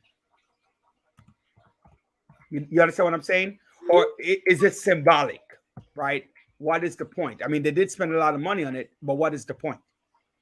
Well, it's good for them I never think, to see I think a lot of people want to know that. What is the point of that sanction? that sanction, you said? That new court case, the new court development. What is the point of saying that they're found guilty? In the federal one. You're right, at the federal. I wish I don't know the answer. Somebody know the answer to that. Do let me know, because I've been actually trying to search for the answer about the Ahmaud Arbery case, Mhm, right? mhm. Because that's important. Like, is it a financial component? Because I know what's his name? What's the football player? O.J. Simpson. Mhm. He That's was They did the separate case right. beside. Okay, yeah. So he had, and then that was a financial component for Nicole Brown Simpson, for her family as well, right? Right. Brown. So that presents a very good question for him, right? Now the other police case that's in play is Kim Potter. Oh, Kim, Well, remember Attorney Jessup had mentioned that if they were tried together for the 3 police officers, that they would be which one are we talking about? Which one are we talking about? the 3 police officers for Derek Chauvin. Oh, you Bef- talking about Derek Chauvin? No, I was talking about Kim Potter, but you were saying about Derek Chauvin. Yeah. So Attorney Jessup did mention that if they were tried together, Yeah. Now that you're saying that, you know what, Andre, can we look into having him on for next week? All right. So just let us know if you can do that. But just put it in our notes, so maybe we could ask him to be on next week on the show. now Or Joanne, if you can take care of that. Kim Porter results was like a smack in the face to the family. But what I was saying to you, and I told you that I'm actually surprised that she was found guilty. Really? Yes, I'm extremely surprised she was found guilty at all, because it wasn't a racist act in itself. It was a careless act, but it wasn't an act. Now, would you have done the same thing if it was a white? You can't say that because you don't know the answer. I'm just asking. Would they have that's legal terms that lends to speculation, and that answer is going to be based upon how you feel, not based upon a fact. Right? The fact of the matter, as is presented, that it was an accident. Right? And the part of the reason why they only gave her 2 years, because she shouldn't have been found guilty. That's why they only got 2 years. That's why you could look at it as a smack in the face all you want. Right? The reality, whenever I make these statements, people get upset. The jury had found her guilty, right? Yes. Now the judge became sympathetic when it came to, sentencing her. But it's not about, I think there's a difference between, you can't. No, would it have been the same? I am sorry. Maybe I'm taking a race thing, but would it have been the same thing? That is the speculation. Black officer who actually was standing there. No, I don't think so. They would not have gotten 18 months, a year, or whatever. I doubt that very much. I don't know. I don't know if I agree with that. Andre, what's your thought on that? You're muted, Andre. I don't. I definitely agree with Roderick in the reckless part, right? But in terms of the race part, I wonder, because it is a wonder. I think I'm thinking as a police officer, when you're in a situation, a heightened situation, you're just grabbing. But for her to grab the wrong weapon, she's training. Yeah, that's what I'm saying. Like that didn't make any sense. I have a question, Joanne, while Andre's asking that point, right? So for clarity, for both Andre and myself, are you asking if it was a black cop shooting a white person, a black cop shooting a black person, or a white cop shooting a white person? I'm saying if it was a black police officer shot either a white or a black person. So regardless, once the black person does it, will they get the same thing? Right. Right. Okay, so historically, there has been no difference. Really? No, there has been no difference. Mm. Historically. For a black police officer? Yeah, not historically. No. At least I have not seen, right? I have not seen any historical difference in terms of sentences for a black cop and a white cop. You know what? I'm going to have to. Okay, so you can go ahead and go back. You can go ahead and look back up in the last 2 years. Okay. You will note, first of all, there is no black cop on the air for shooting a white person. Right? There is none. Or they don't, it's not televised. No, I'm saying on the air. That's what I meant. When I say on the air, that's what I mean by not televised. Second of all, you haven't seen any case on the air for mistaken identity with a black cop killed a white person. The one in the Bell Parkway a couple months ago, there were a series of cops that were involved. The one with Erd also included a series of black cops. Right? My former student I'm talking about. So when you look back at these things, there's been no publicized racial overtone when it comes to black on white with police officers or black on black with injustice with police officers. It has not happened. Not in the recent years. That's on television. A minority. I'll say this because I actually just went in. The ex Minneapolis police officer sentenced to 57 months in 2021, Mohammed Noor, who fatally shot an unarmed woman after she called 911 to report a possible rape behind her home, blah, blah, blah. So, okay, boom. Whatever it is. That's actually, he should have gone 57 months is nothing. For unarmed. And remember the young man who got killed in the Porter case was unarmed too. That's not the same case. The one in the Porter case was fleeing justice.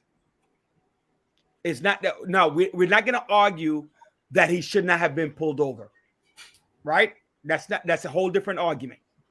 That you could argue that he was pulled over because he was black, and they were looking to meet their quota. That you can argue is very valid. Yeah. Right? But he was also fleeing justice. Now, the question becomes, in the heat of the moment, should the cop have let him go? Right? But there's a warrant for his arrest. And I'm sure whether that he knew it, they told him that there's a warrant for your arrest.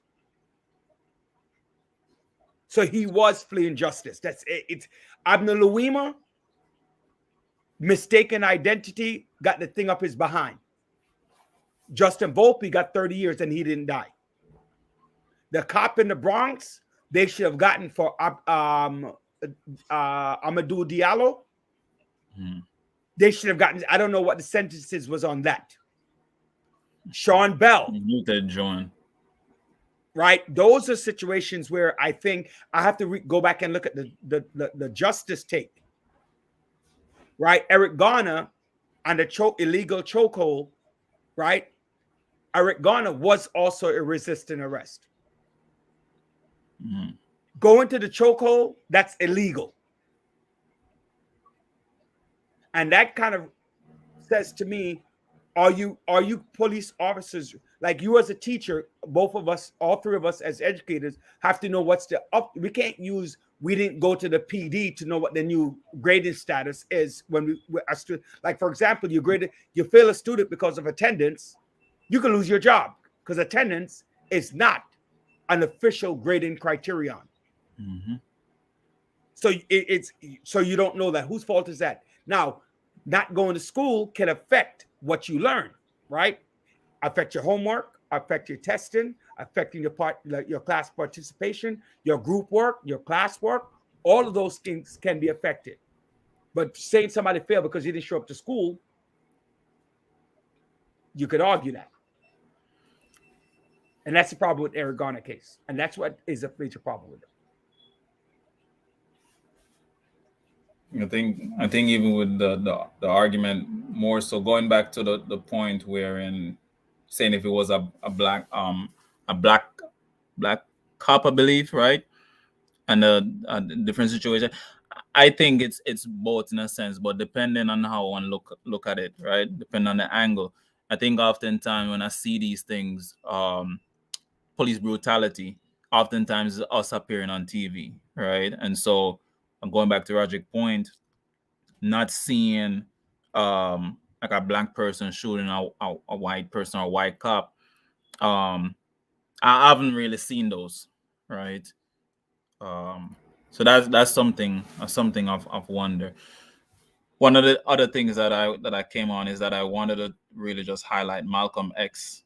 Really, he's one of my favorite persons to really read about, study about, and going from Malcolm Little to Detroit Red to Malcolm X, he has such a journey throughout his life. Really, always fighting for black empowerment and so on.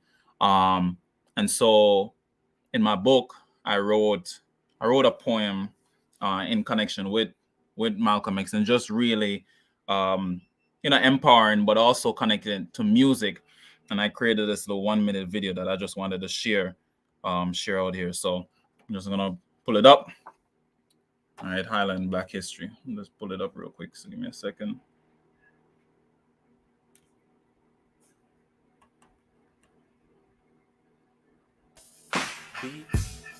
Beats and tune.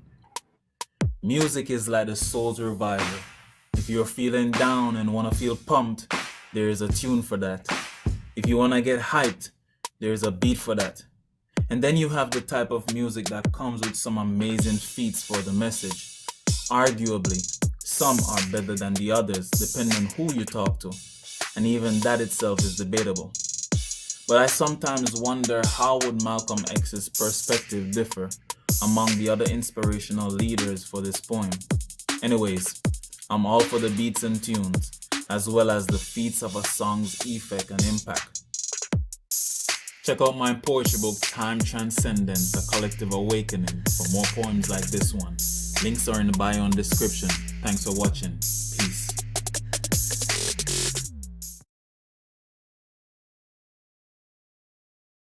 Nice visual. Like your visual. Wait, say that again? I like your visual. Oh, thank you.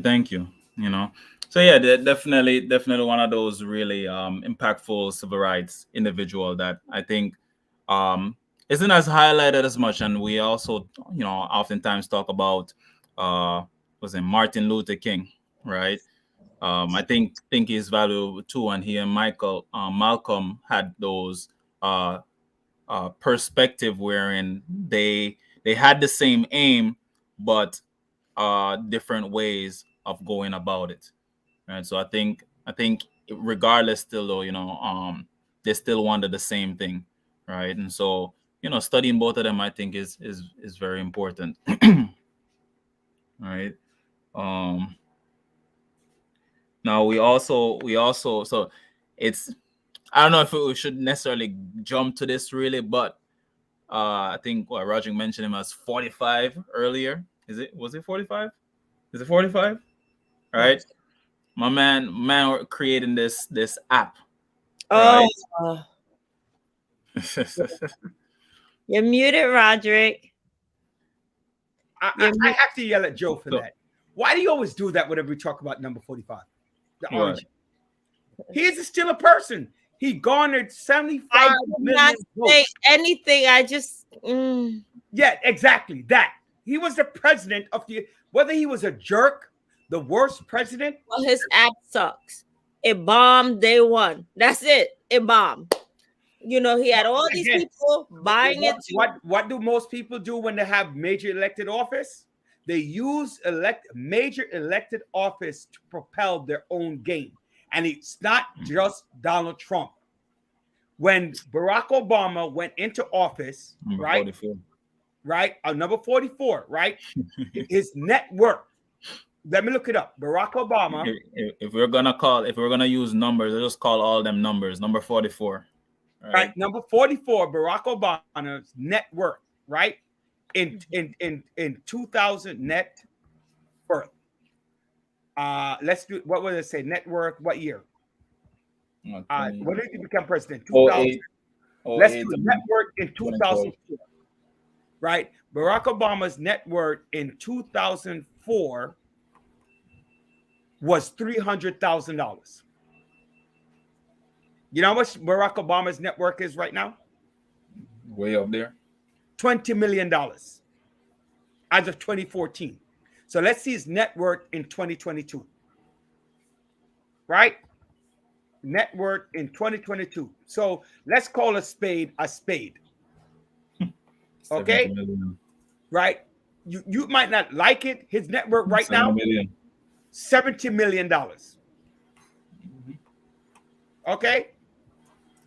So you can't just look at Donald Trump and say he's a jerk because he's looking at his financial implications. Wait. Maybe I should become president. Did I say that? Did I? Yeah, but you look at it like I'm saying. You look at it because he was a. I know you didn't say that. I know you didn't say that. All right, Bloomberg, who switched parties because he's a Democrat. He became a Republican to win the mayorship. He was worth, I think, $4 billion when he went to the office. When he got out, he was worth 22. Now he's worth 60-something billion. Let me ask you a question.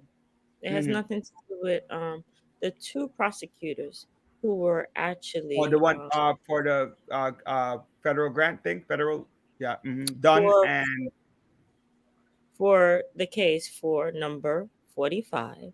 Why do you think they just abruptly quit? And why do you think our So in the meantime, while you ask that question, you and Andre can discuss it. You can look at the nice painting in my back wall right there, because I don't want to speculate. I got to get something. So you go ahead and discuss it. I'll be right back. All right. So what were you gonna say, Joanne? My question is, why do you think they abruptly just quit? Oh no, I'm repeat the whole thing again. Who abruptly quit? The two prosecutors in that case against number 45. Number 40 who? 45. Oh, Trump. I feel like perhaps something incriminating came out against them. Against who?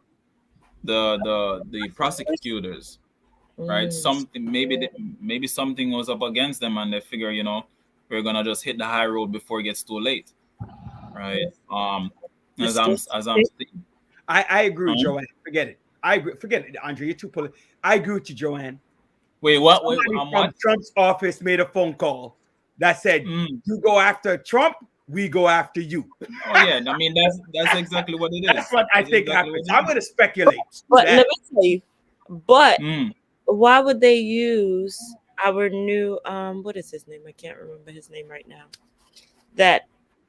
Gosh, I cannot remember his name right now. Who like describe their boss? Oh, yes. Ivan or Alvin Bragg? Whichever one of them is the new one? Not Scott Van. Bragg. That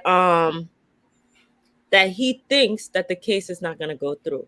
So they threw a wrench into the speculation to say, hey, we quit because he claims that, we don't have a strong enough case. That's a no-no. That's a no-no, especially when the case is still going on. So I think that was done purposely. This thing with Trump, it keeps going over. I feel like media really just highlights Trump. We just did love that man. It's just like it's for the ratings, but going back real quick to his app itself, really is that it was he had a buggy rollout, right? And so it even topped Apple charts for free apps on Monday ahead of popular service like HBO and TikTok, YouTube, Instagram, all them different apps, really. But of course, when people downloaded, they were greeted with error messages, and they tried to create an account. And then others were placed on lengthy wait lists. So I mean, with any app, right, or any updates, you always get that bugginess. It's like when a new computer comes, new computer system comes out, OS operating system, or when you get a new update, it's gonna be buggy for the first few people, and then now they have to really try and fix it. Like I remember when I bought Surface Pro, and I had to bring that back sooner because it wasn't really operating as needed. So, but this app itself, like Roderick said, once you get in elected office, you kind of further your political gains or your ventures. And so, having been kicked off Twitter, I mean, it's just like, you know what? Fine, I don't need you all. I'm gonna create my own. That's how I'm gonna do it. And so there it is. Here's a new topic. I just want to touch this quickly. Wait, hold on, John. Before you do that, Rajic has to do his little boasting thing a little bit. So I'm gonna throw this up, and he talks. Oh, I wasn't even talking about this, but I was talking about the other one, so you can bring the other one up after this.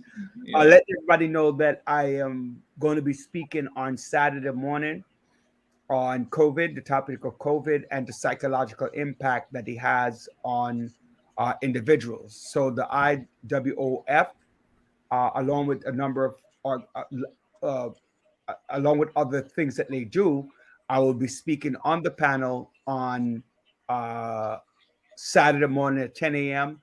Look out for your invitation. It will be on my Facebook page as well. Hopefully, you can join me and join in as we discuss COVID and the ramifications that he has had on people, including the numbers. And thank God that number is going down. So Saturday morning, coronavirus workshop, 10 a.m. on Zoom. If you're interested as well, you can just hit me up on WhatsApp, on Facebook, on Instagram, and we could go from there. All right. So looking forward to see you Saturday morning. So, All right. Yeah, bring the other one up. We also have. So I want to thank everyone for joining us again on our YouTube, Facebook, everything else, as we are brought to you by the Single Parent University. Open admission starts now. Open and rolling admission starts now. So the course curriculum is about personal development, mindful parenting, support seminar, financial management, nutrition, and wellness. Also, they will provide free childcare session for you single parent, transportation, social support hub, resume cover letter writing, career exploration, and legal assistance. Call 646-779-6767 or text SBU to 71441. Remember, don't become a single parent to be part of the Single Parent University. It's talking about all those people out there who have asked questions about single parent, and this is provided for you. Yeah, Andre. Andre got off. Yeah, I wanted to put, how we celebrate different organizations and we give them shout out for the soups that you guys be eating in the studio and never bring someone this side of town. I actually wanted to shout out King's Nissan, not on a positive note, but on a negative note, because they are infamous for making sure that. Who? I didn't hear the name. King's Nissan. They are infamous for doing a horrible job. Getting your car back and having broken pieces, not completing something. So they are infamous for that. So shout out to King's Nissan for always proving that they could do the job horribly. Thank you.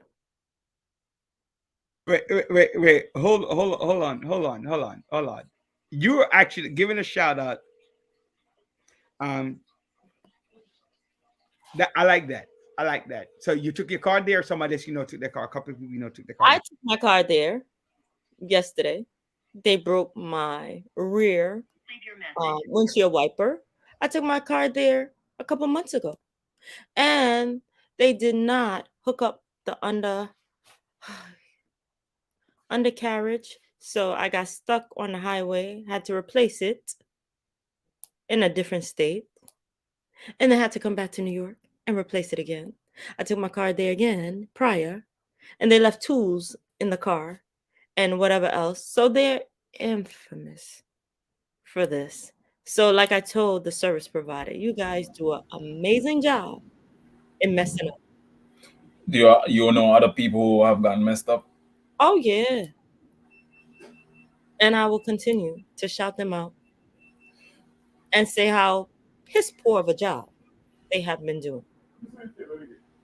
So, I know. anyway, moving right along. Other mechanics do this mess up too, so we just Please. want.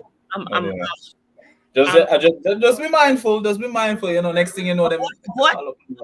Just saying. I will not be going back. I'm just saying. So 4 or 5 times, I'm done.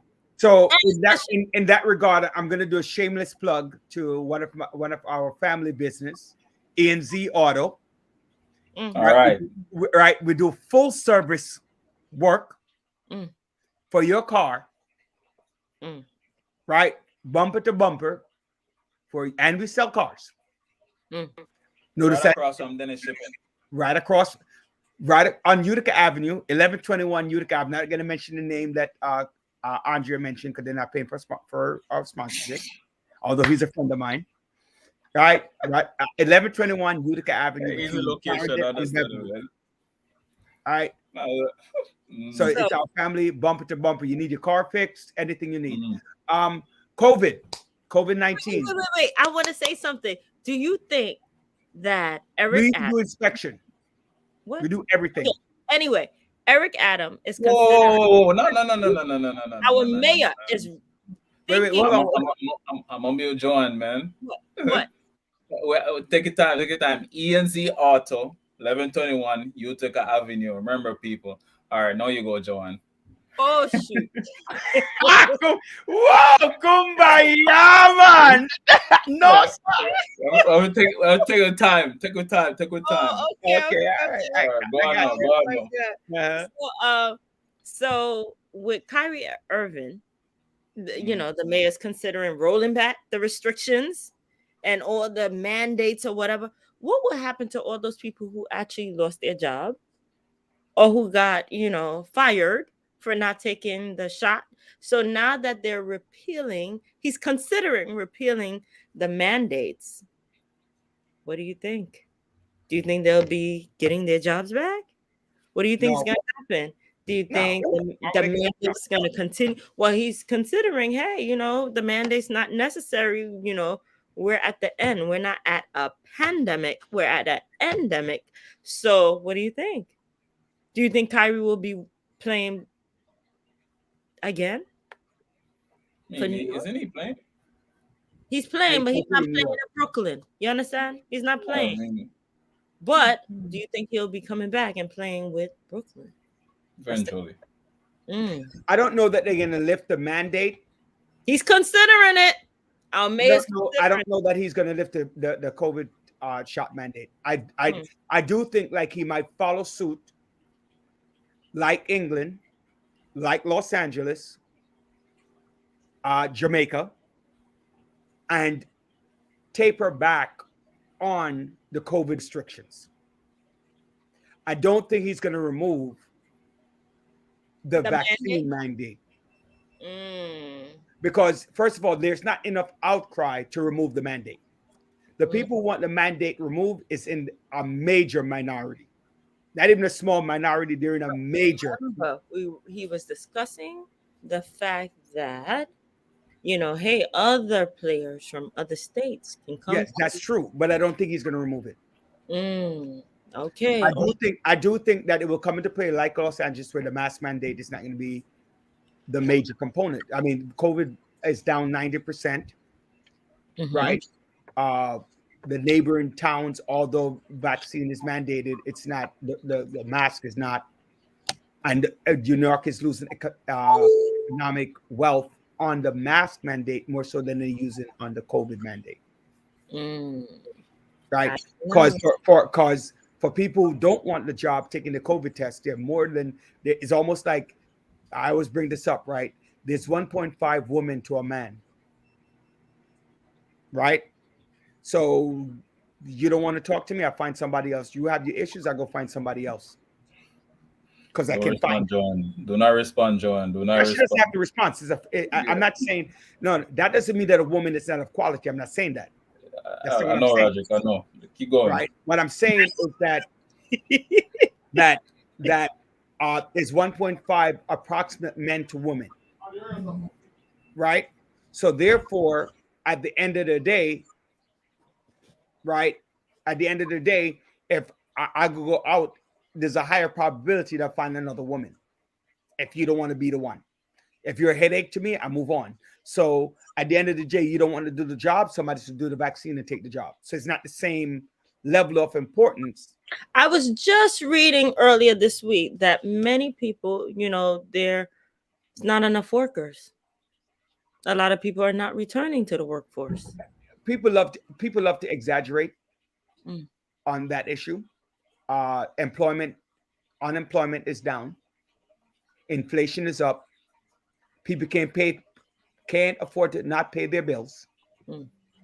Right? The cost of rent is going up.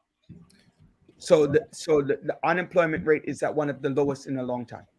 And also with that, people are also recognizing that why even bother going to the office if I can do the work at home? Right. People are capitalizing that. I mean, businesses are open, or starting up across the web. People are utilizing that itself, So just a couple minutes left still, but then I want to make one more shameless plug. If I can. Also make that quick, but reflective aspect. Go ahead. So I have Daily Enterprises is actually the start of my new business. It's about financial literacy and everything else. We do immigration, finances, taxes. So at low cost to everyone. So you can contact me at my Facebook page, Rod F. Daily, or the likes. You could go on there. And the last thing is, Andre, can you just to let people know and thank you again, Comptroller Brad Lander and all of the people here at the Village for their nomination, and my church home, Liberty Hall, for nominating me for Black History Month. And thank you, Joanne, for giving me 6 boys. Andre. Okay. Oh, what? You were saying about recapping. Huh? You were saying about recapping. Yeah, no, I was just saying we recap. So I mean, we talked about a whole lot. And I think the Ukraine issue is one big one. As often with these situations with war, the little people always suffer, really. And so I mean, just keep a close watch, keep them in your prayers, keep all the other places in the prayers that always, end up on the short end of issues like this. I think this was a good show. Thank you for joining us at the Village. Success is not just spoken, it is done. Roger, Joanne, anything you want to add in there before we head out? God bless you all. Be safe out there. Right. And enjoy the remainder of your Black History Month. Next month we start Women's History Month. Hallelujah. As well. And so just want to say again, thank you for watching, listening, viewing, hearing the Village, and sharing on YouTube. Subscribe to our YouTube channel, the Village Talk Show on YouTube. Subscribe to the channel. We need you. Share it with somebody else. We're doing this to help the community, help each one of us internationally and nationally to grow. We're dedicated to empowering the community to live a healthy, safe, and financially capable life through education, helping each one of us in realizing our dreams at any age, at any point, starting from today. Be safe. God bless you. Be safe. Have a great week. Bye-bye. Andre, should I play Donnie McCartney, or are you going to lead us away with our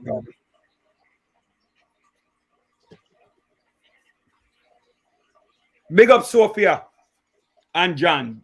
Andre forgot to say hello.